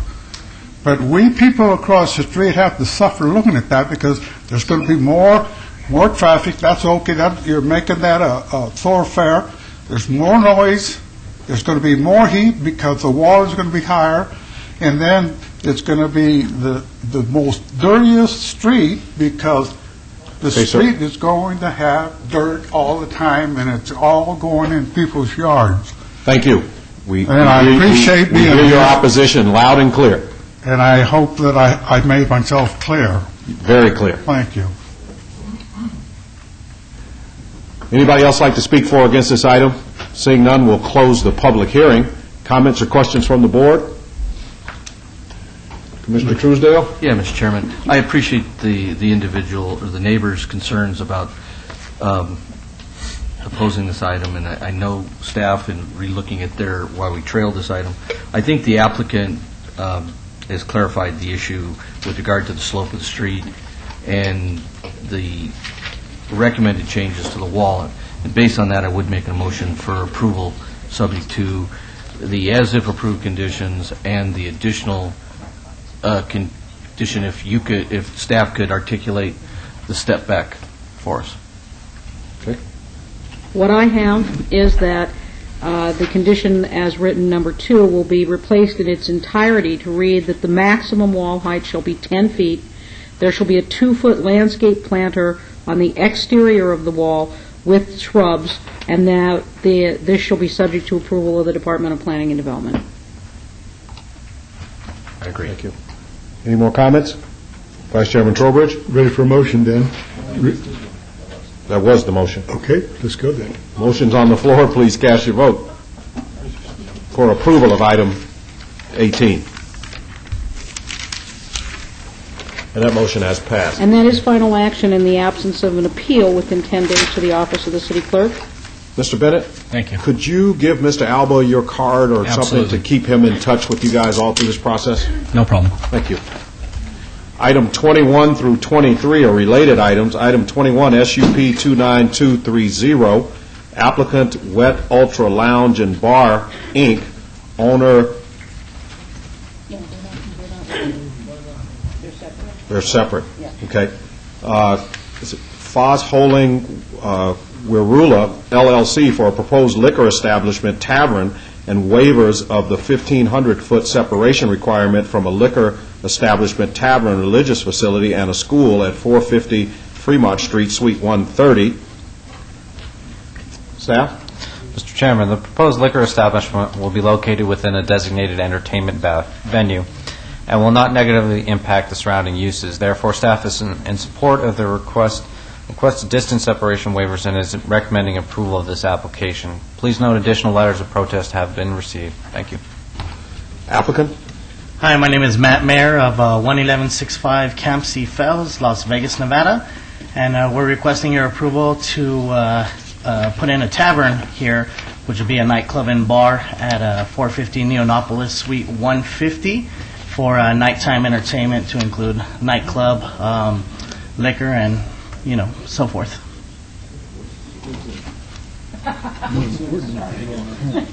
Wow. Fun time. We can't all show up together, or we'll be a quorum, but There you we go. can go one at a time. There you go. This is a public hearing. Anybody in the audience for or against this item, please come forward. Seeing none, we'll... Mr. Russell?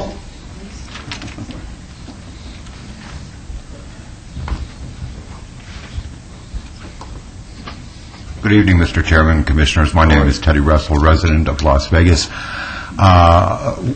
We need this, anything we can do to increase tenancy or occupancy in Neonopolis in a favorable way. I do recommend approval. Thank you very much. Thank you. Would anybody else like to speak on this item? Seeing none, we'll close the public hearing. Comments and questions from the board? Mr. Chairman, if there's no discussion, I'm prepared to make a motion. One question, just to clarify. Is this a, in the entertainment, is this a limited license? No, this is not located within the entertainment district. This is located on the Fremont section of it, and this would be an unlimited, or this would be just a regular tavern license. Okay. There is a motion on the floor for... I was getting ready to, I'm going to make a Commissioner Evans? motion for approval. Are there any conditions on the SUP? Is there a period? Standard code requirements. Standard, okay. My motion would be to follow the recommendation with the conditions of the staff for approval. Motion on the floor for approval of item 21. Please cast your vote.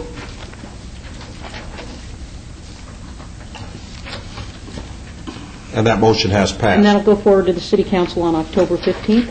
Great. Thank you all. Okay, thank you. Item 22, SUP 29237, applicant Marco Tincanera, owner Foss Holding Wirula LLC for a proposed liquor establishment, tavern, and waiver of the 1,500-foot requirement from a liquor establishment, tavern, a religious facility, and a school at 450 Fremont Street, Suite 101. Staff? Mr. Chairman, the subject site is that of the former tavern known as the Saloon. The reestablishing of a tavern use at this location has been deemed acceptable as the use can be conducted in a harmonious and compatible manner with the surrounding uses. Therefore, staff is in support of the requested waivers and is recommending approval of this application. Please note additional letters of protest having been received. Thank you. Applicant? Hi, good evening. The name is Jorge Cotto, 2755 South Nellis Boulevard, Quality Choice Construction. I'm here to represent Mr. Tancanera, who's out of the country, as well as FAEC Wirula Holdings, the owners at Neonopolis. Mr. Tancanera is setting up an Italian restaurant, La Luna. It's pretty much the same type of establishment that exists over in Lake Las Vegas, La Luna Rosa. They have a couple of restaurants in California, high-end Italian restaurants and so forth, and they certainly concur with the approval of staff and look forward to your approval. Thank you. This is a public hearing. Is there anybody in the audience for or against this item? Please come forward.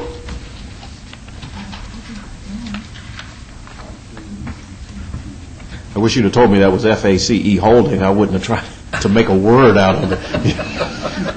Sorry about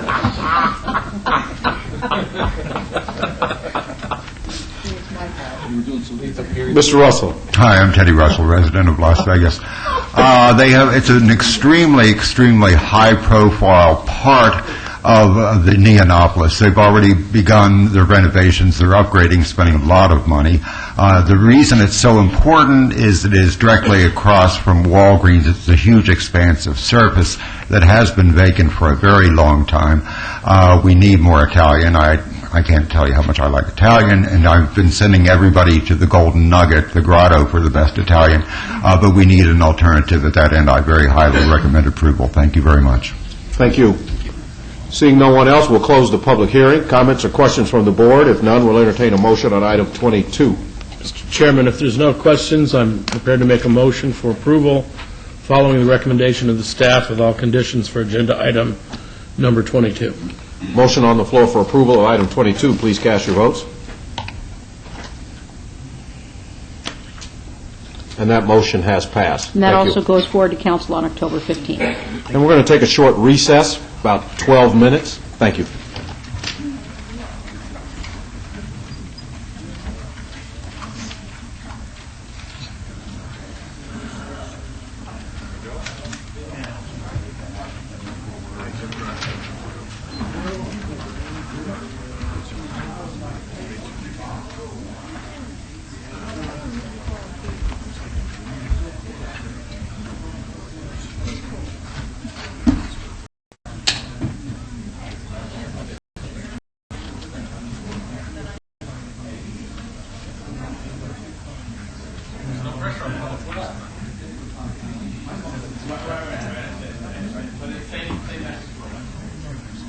We're going to begin the meeting in about 2 minutes.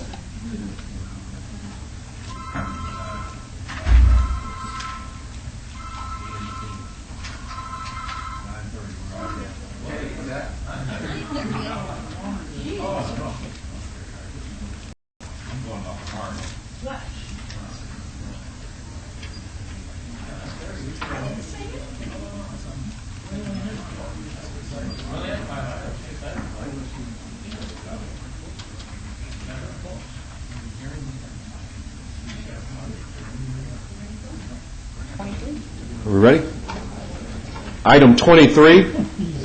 Item 23, SUP 29208, applicant Asari Silpasuvan, owner Village Square Shopping Center, LLC, for a proposed beer, wine, cooler on-sale establishment in conjunction with an existing restaurant with a waiver to allow a 0-foot distance separation from a house of worship where 400 feet is required at 9350 West Sahara Avenue, Suite 110. Staff?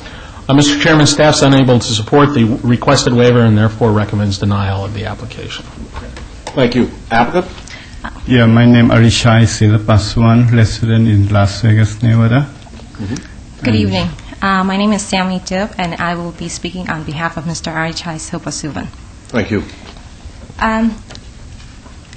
He actually owns the Archie's Thai Cafe, not the Village Square Plaza.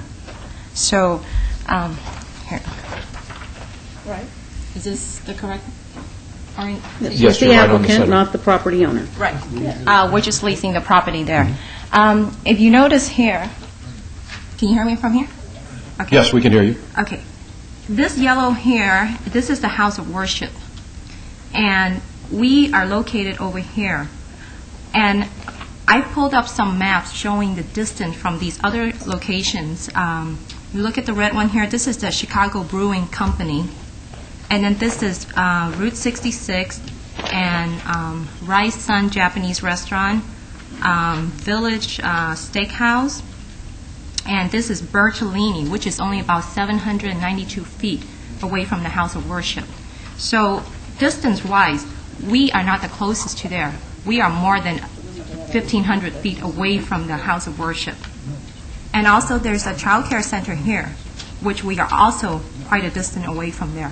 We're way more than 400 feet away from this property. So we Okay. ask for approval. Thank you very much.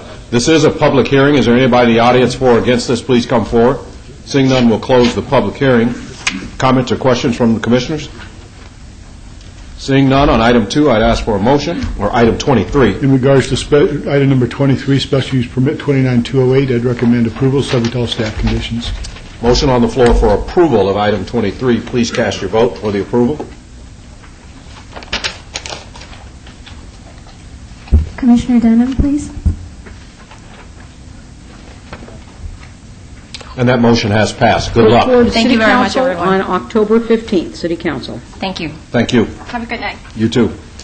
Item 24 and 25 are related items. Item 24, SUP 29217, applicant Gene CVR Serator, owner Vince LLC, for a proposed massage establishment with waivers to allow a 0-foot distance separation from a residential use where 400 feet is required, and to allow the use to be located on a local street where a secondary thoroughfare is required at 708 and 710 South 3rd Street. Item 25, SDR 29216, for a proposed 204-square-foot addition to an existing commercial development with waivers of the Downtown Centennial Plan build-to-line requirements, streetscape and landscape standards. Staff? Mr. Chairman, staff finds the requested special use permit not to be compatible with the surrounding area as noted by the requested waivers of the development standards for the use. In regards to the site plan, staff is also recommending denial as it does not meet the minimum standards of Title 19 nor the Downtown Centennial Plan. Thank you. Applicant? Jean Saratori, resident 9 Tallgrass Drive, Las Vegas, Nevada, 89148. I purchased this property way back in '96, and I converted it from an R4 to a C2, and constructed 2 buildings, actually turned a 30-year-old building and reconstructed that into 710 South 3rd Street, and I added a 708, which is the back building.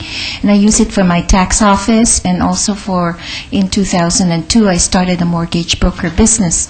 I have outgrown the offices, and so I had purchased another property on 9333 West Sunset Road by Southern Hills Hospital, by Sunset and 215 Freeway. So I have decided to lease this property, and somebody is leasing the back building as a wedding chapel already.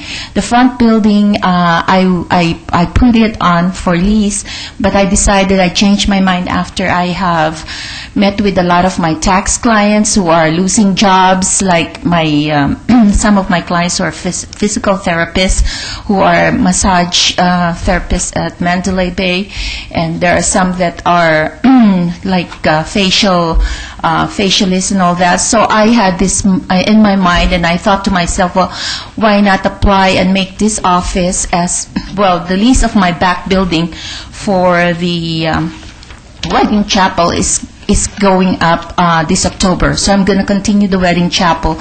And the front building, the 710, I decided to convert it into like a health spa. Actually, the massage word is really not really the concept of this thing, but more like a health spa. Tell us what it is. Yeah, it's like a health spa. What it is more, I'm a cancer survivor, and so I believe in eating healthy and exercising, and also, healing yourself naturally. So I believe in massages, foot reflexologies, hand massage and all that. And I have clients who are having less time at work, being massage specialists at Mandalay Bay. I have people who are physical therapists and who are estheticians. And so I thought to myself, well, why can't I get a license and get them to work? I felt sorry for them. So I wanted to create like an atmosphere and license, not more like for making money for myself, but helping the economy. So it's not like the massage thing that people are thinking that people would go there and be sexual or whatever. It's more like health. To introduce like some health products, like I'm like the Sango product, I take that. And I'm a firm believer, and it has already passed that it helps with the cancer.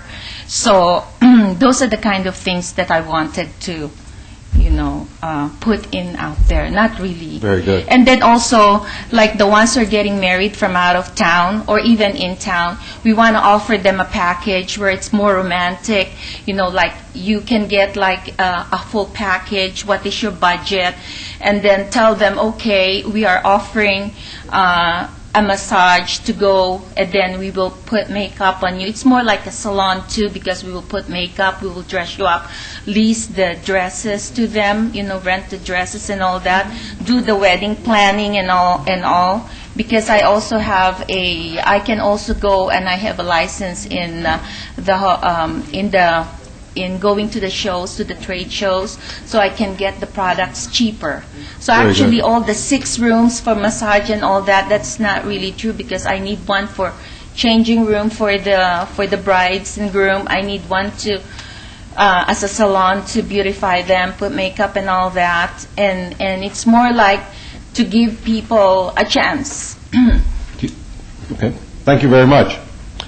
This is a public hearing. Is there anybody in the audience for or against this item? Please come forward. Yes, thank you. Todd Farlow, 240 North 19th Street. This is in the Arts District, isn't that Okay. correct?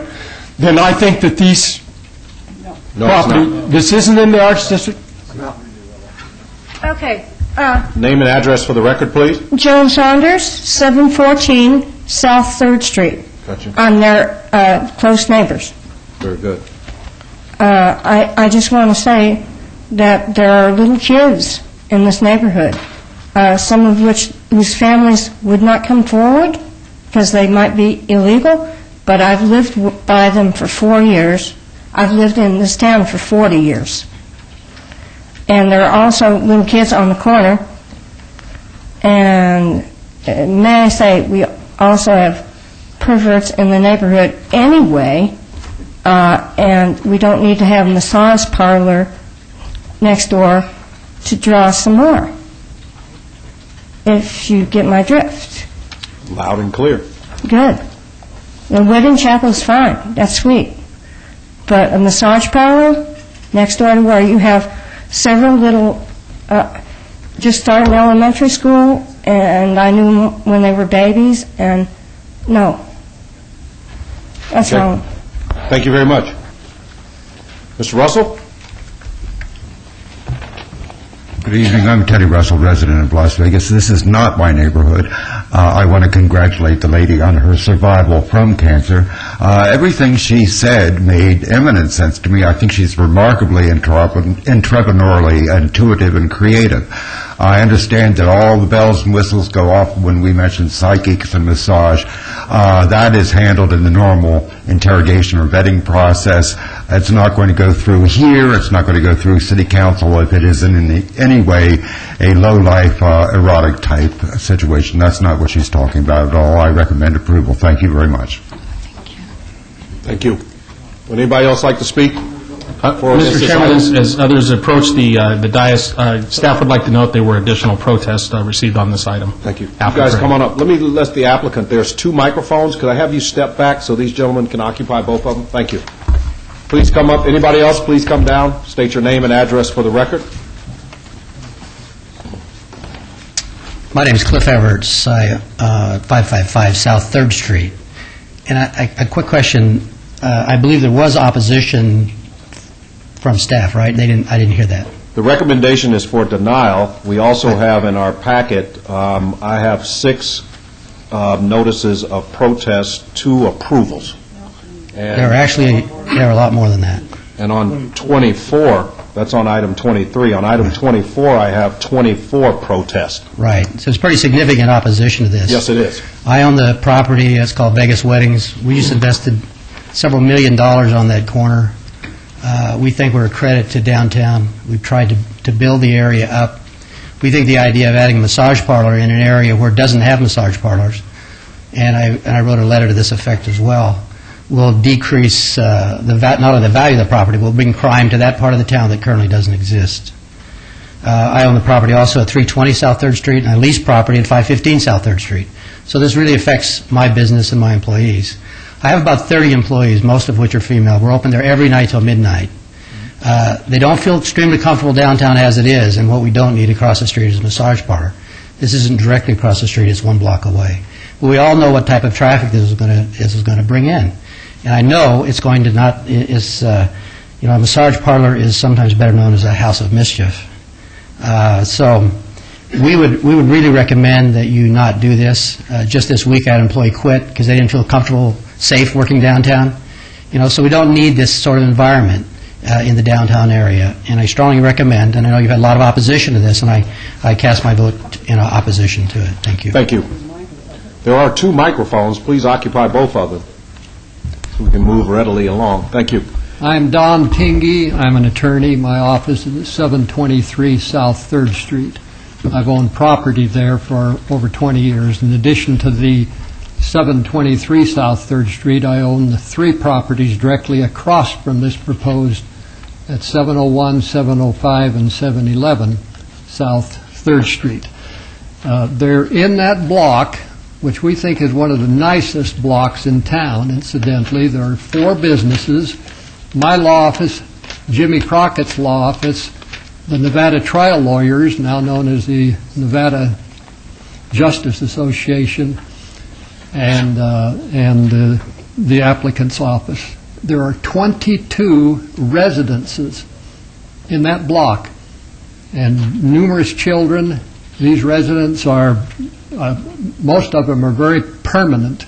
Some of them are here tonight that have been in that area for a long time. 2 of them that aren't here tonight were born and raised there, and their building was built in 1940. So we're established there. Now, the staff that has put forth the problems here and why it cannot be supported, they're substantial. The reason there's 400 feet from a residence, it's really important, especially for this kind of business. There's zero. The next person is Mr. Rudell. He has a residence there, where all of these residents are way within that separation. And I think because of police protection, law enforcement, there's a reason for that requirement, the separation requirement. They're on a very narrow street, and it's required that they be on a secondary street. They're not there. And the big issue is parking. There's no parking down there now. Mr. Crockett has 42 covered parking. I provide, on my office, I provide 30 parking. The trial lawyers have a nice parking lot. There's no parking here, and there's no parking in the street. And that's a big issue because they're required, even though they're only going to go for the small building right now. In their application, they're saying, hey, if this works, we want to go for the big building. We want to put everything in there. And there's 0 parking. That can't be overlooked. And for those reasons... I'm going to ask you to wrap it up. Yes, sir. Thank you. For those reasons, I recommend denial. Thank you. Next. Good evening. My name is Jim Crockett, 700 South 3rd Street, and my partner and I own the building, the law office building, immediately to the north of the applicant's property. One of the commissioners mentioned earlier that sometimes people get these postcards and they get discarded with junk mail. That's exactly what happened here. I didn't even know about this application until Don Tingy brought it to my attention. I did fax over a letter today. I don't know if it made it, but I brought extra copies here to be distributed. Please submit them to the clerk. All right. Thank you.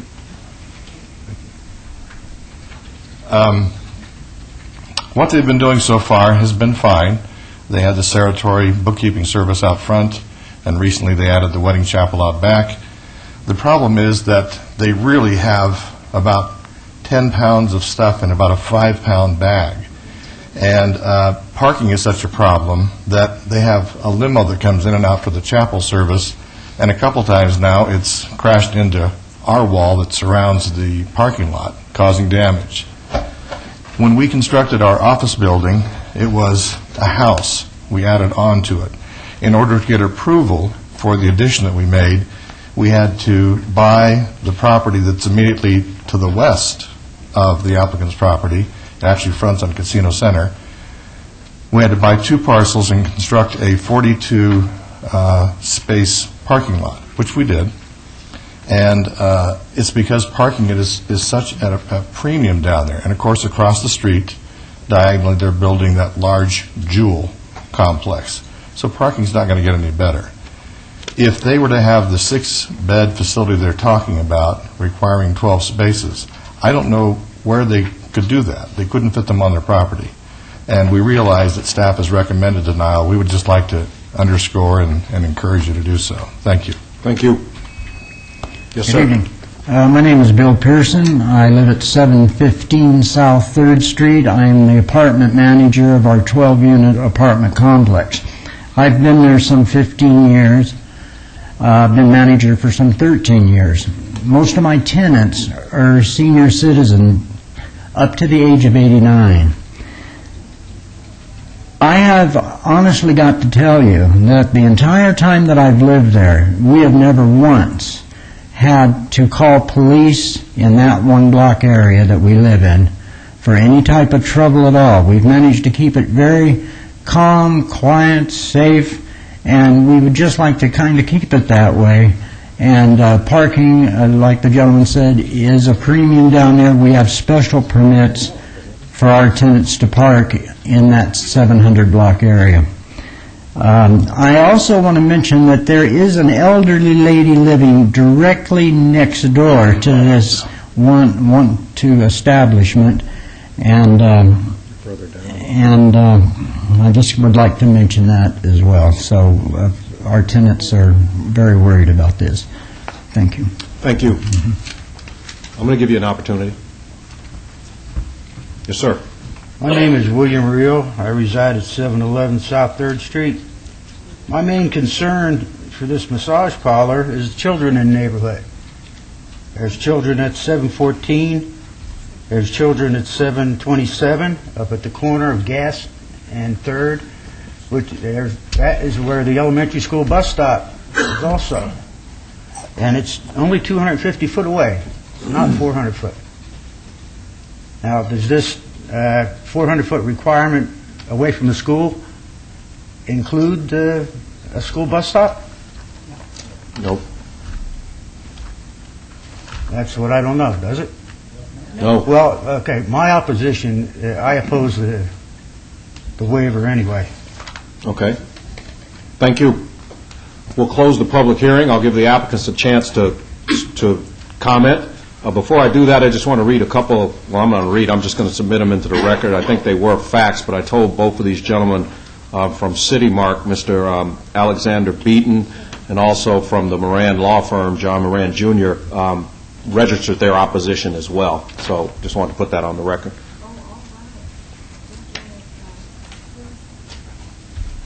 Go right ahead, ma'am. Yeah, I just want to correct Attorney Crockett when he said I owned the chapel right now. I really do have a problem with my tenant because she has broken my she has broken all the things that is in the lease, and I was trying to evict her. I do not own the limo. I have tried to tell them. They did not say they're going to have a limo, and I don't intend to have one on the wedding chapel. That I will continue once they leave. I am in the process of evicting this wedding chapel owners, so that is not mine. So I am just trying to correct that. Okay. Also, before I started this application, I met a couple of times with Ben Sticka and the group, the group of gentlemen that I had some of them work with when I built my building in 1996. And the parking issues and all that was also an issue then, and it is still an issue right now.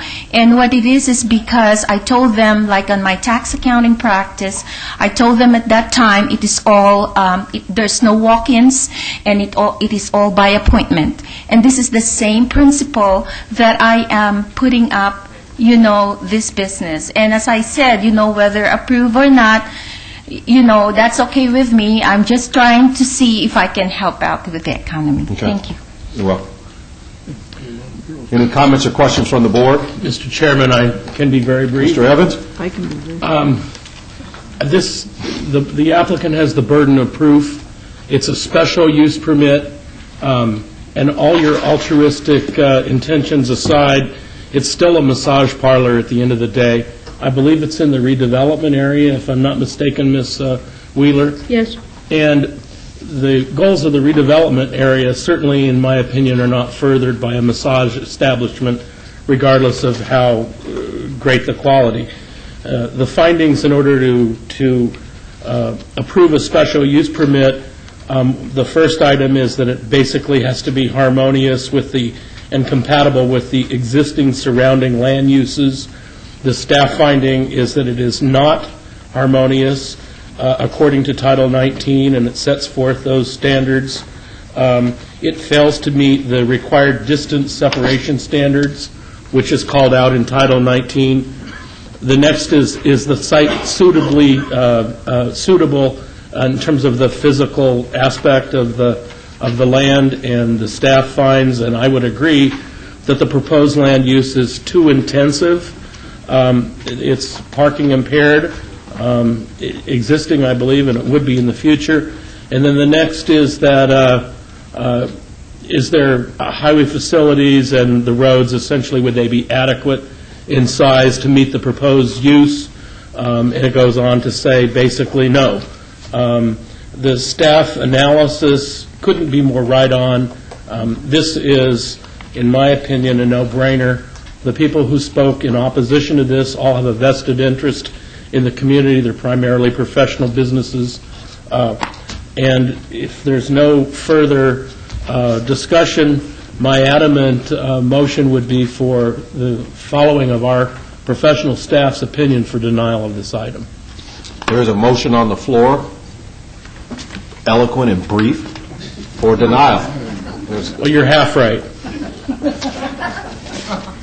Please cast your vote. A yes vote would be for the denial on item 24. And that motion has been denied. Item 25. This site development review, again, I think the staff sets forth a very compelling reason for denial. I'd like to follow their recommendation for denial. Motion on the floor for denial of item 25. Please cast your vote for the denial. That motion has been denied. And both of those actions of denial are final action in the absence of an appeal to the office of the city clerk within 10 days. Thank you. Item 26, SUP 29241, applicant 5 Census Management, LLC, owner the Howard Hughes Corporation, for a proposed 6,019 square foot supper club within an existing building at 11760 West Charleston Boulevard. Staff? Mr. Chairman, the proposed supper club can be conducted in a harmonious and compatible manner with the surrounding land uses. as it will be located within a larger commercial center. Therefore, staff is recommending approval of this application. Please note additional letters of protest and approval have been received. Thank you. Thank you. Good evening, members of the Commission. Karen Ross on behalf of the applicant, 5 Census Management, LLC, 8975 South Pecos. The applicant would like to take this time to thank staff for all of its hard work on our application and its positive recommendations. The applicant has accepted the conditions as set forth in the report and concurs with staff's positive recommendations for approval. I'm happy to answer any questions. Thank you. This is a public hearing. Anybody in the audience for or against this item, please come forward. Seeing none, we'll close the public hearing. Any comments or questions from the board? Seeing one comment? Commissioner Steinman. Is it true the staff didn't go out and make an inspection here? Is it true? Because the inspection is dated 8/6/07. Just out of curiosity. That's a typo. It is? I believe so, yes. Well, the site says the site's vacant. Well, the site's not vacant, let me assure you. It's built out. And there is one issue with this site, is that they've elected to put all of the food service, all the restaurants in one corner on the southwest corner, if you will, of this site. And I don't know what happens at night when all these things are going on. I think there's enough parking in the center, but I don't understand why they elected to do it all in one place. There must be a good reason for it. And secondly, they're doing the TIs already anyway, which I find interesting. Okay.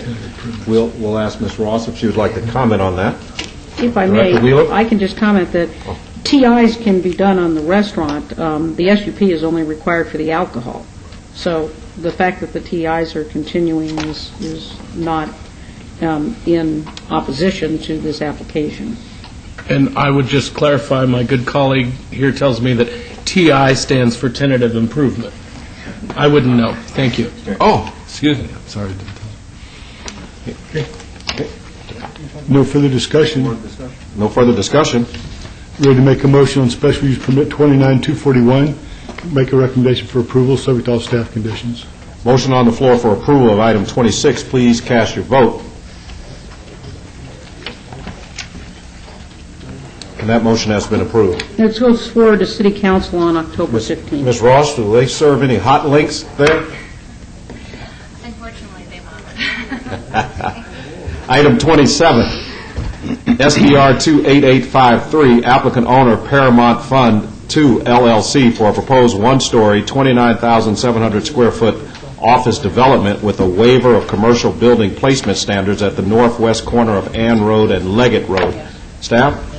Mr. Chairman, the subject site was previously approved for a similar development via Site Development Plan Review SDR 12380 back in June of 2006. The development before you tonight has incorporated the majority of the design elements that were coordinated via the previous Site Development Plan Review into the redesign of the site and has eliminated the previous need for a variance from residential adjacency standard.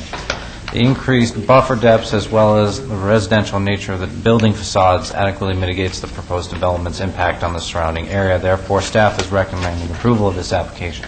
Furthermore, staff would like to add the following conditions as submitted to the clerk. The maximum building height shall be limited to 20 feet.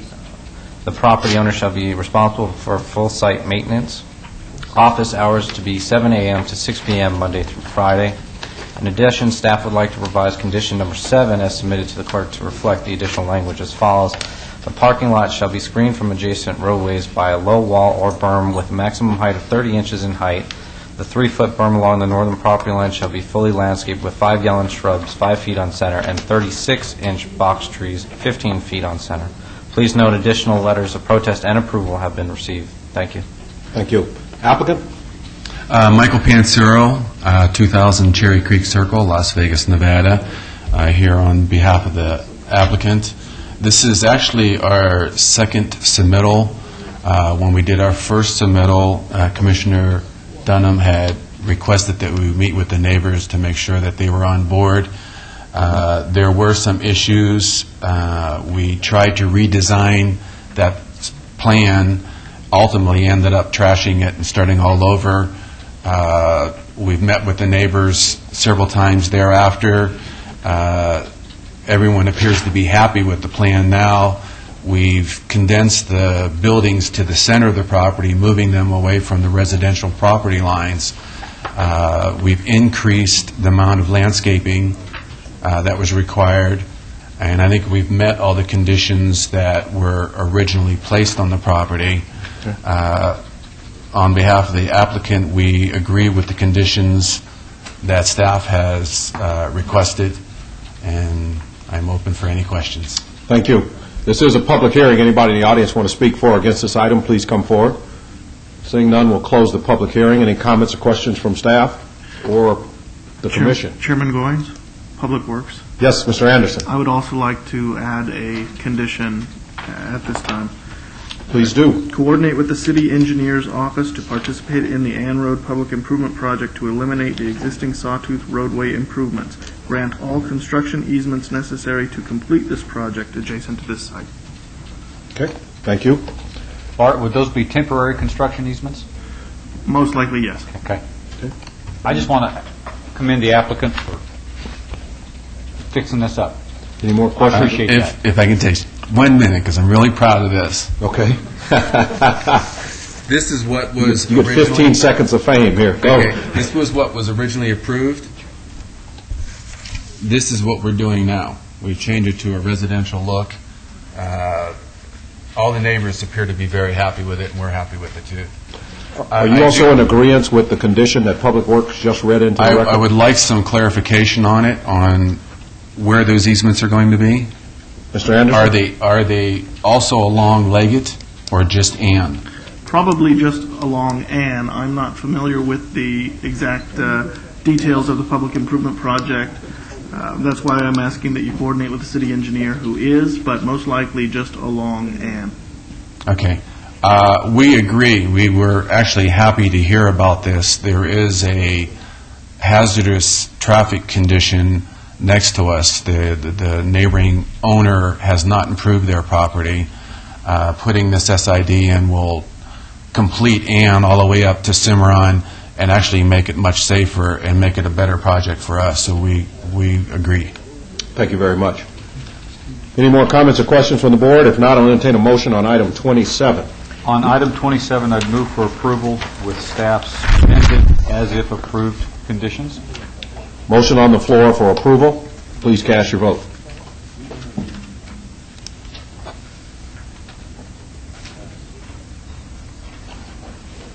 And that motion has passed. And that is Thank final you. action Thank in you. the absence of an appeal within 10 days to the office of the city clerk. Thank you so much. You're welcome. Item 28, SDR 29145, applicant owner Jim Marsh American Corporation for a proposed parking lot and a waiver of the town center parking lot landscape standard on 2 acres at the southeast corner of Riley Street and Centennial Parkway. Staff? Mr. Chairman, the applicant has revised their plan since the public notice was issued, and a waiver is no longer needed at this time.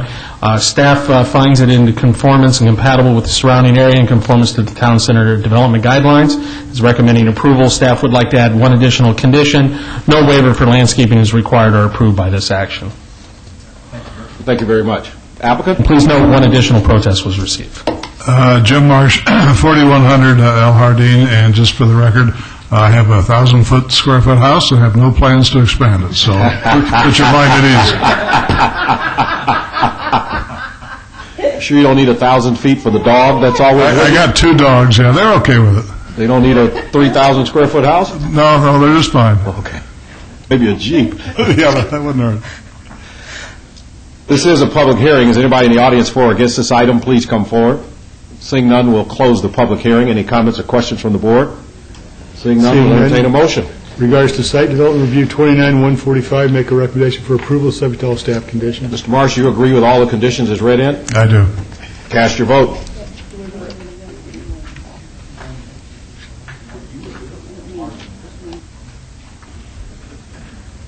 Commissioner Dunham? Please cast your vote. Commissioner Truesdale?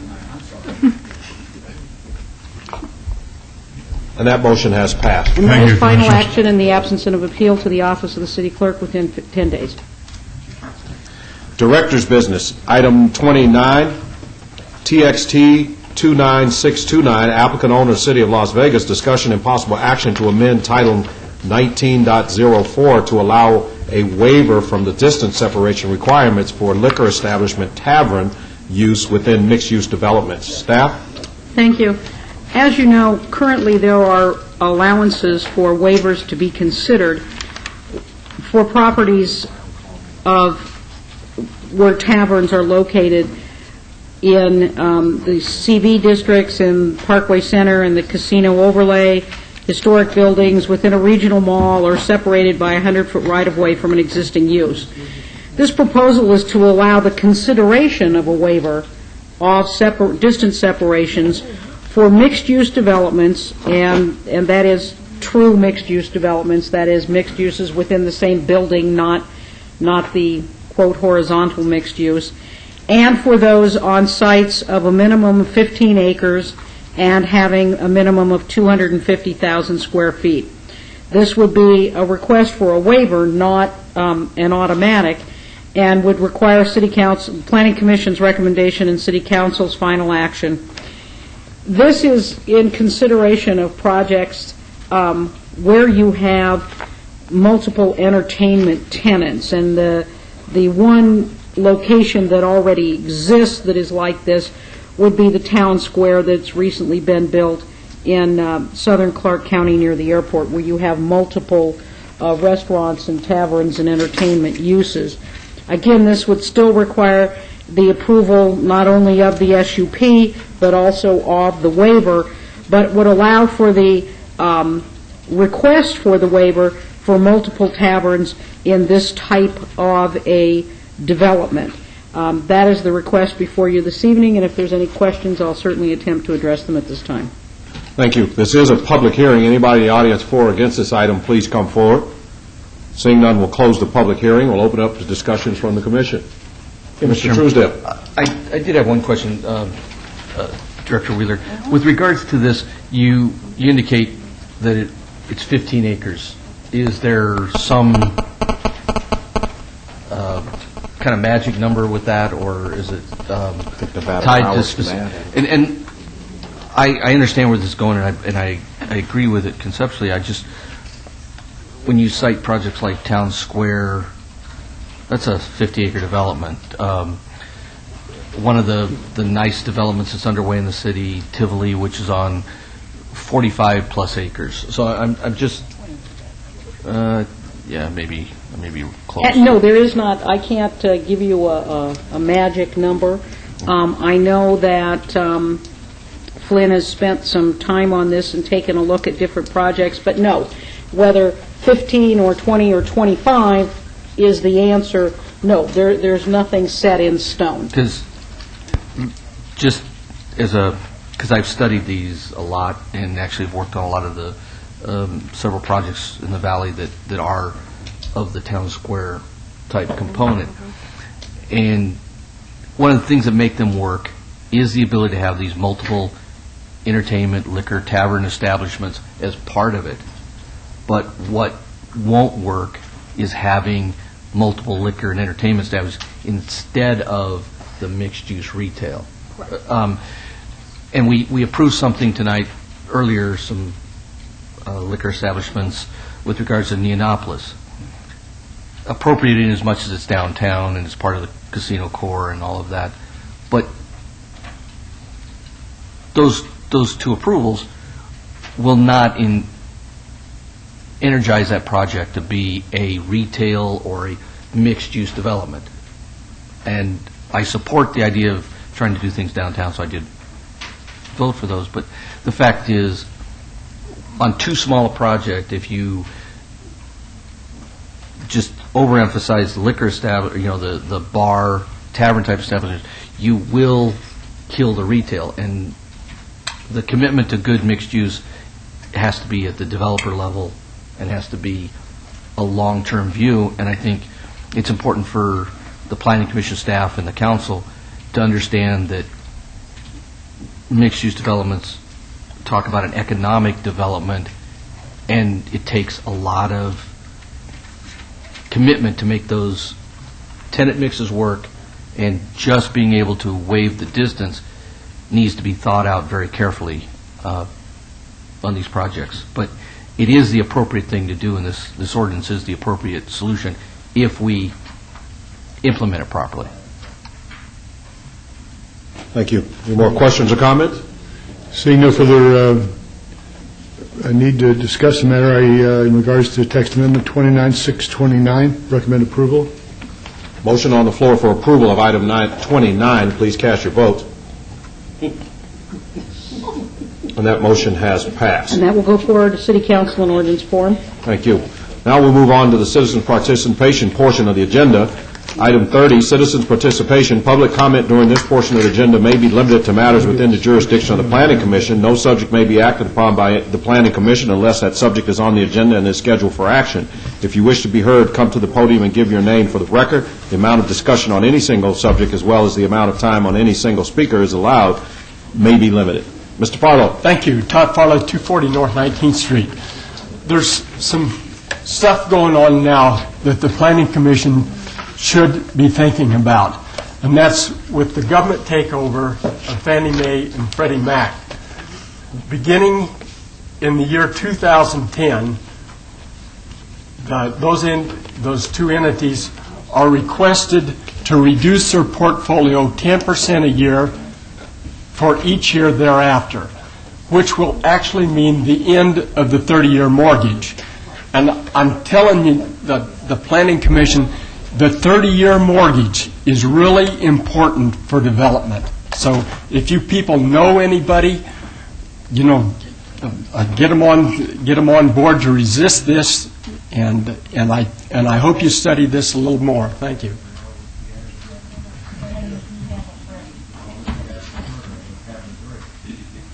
Thank you. The meeting has been adjourned. Oh, Mr. Russell, I'm sorry. Come on up, Teddy. I do apologize. No problem at all. Teddy Russell, resident of Las Vegas. I apologize somewhat profusely for being entirely wrong on the issue of what I thought was going to be a spa. I had no idea that they wanted 12 tables or the place was so small. The Neon Museum, I guess you realize and understand that the structure has been moved from the Strip, relocated to where it is now towards North Las Vegas. They have put the La Concha concrete modules up together. It looks absolutely fantastic. However, there is a temporary lapse in the construction. They do need more funding. Donations are encouraged. You can reach their website, Google it up, or go via the City of Las Vegas site. Has that for visitors and residents. And I also wanted to mention that right adjacent to that project, actually in front of the Neon Boneyard, the gentleman that owns the store, the LA Street Market, has upgraded his property very nicely with patriotic murals and a new sign. It's a great store. It's sort of like a poor man's Walmart. Everything you can imagine is there. He's a good help for the homeless and the many, many working poor. But if you're affluent, you can find things there at great prices. That's all I have. Thank you very much, and have a great evening. Thank you, and you do the same, Mr. Russell. No more public comment. This meeting is adjourned.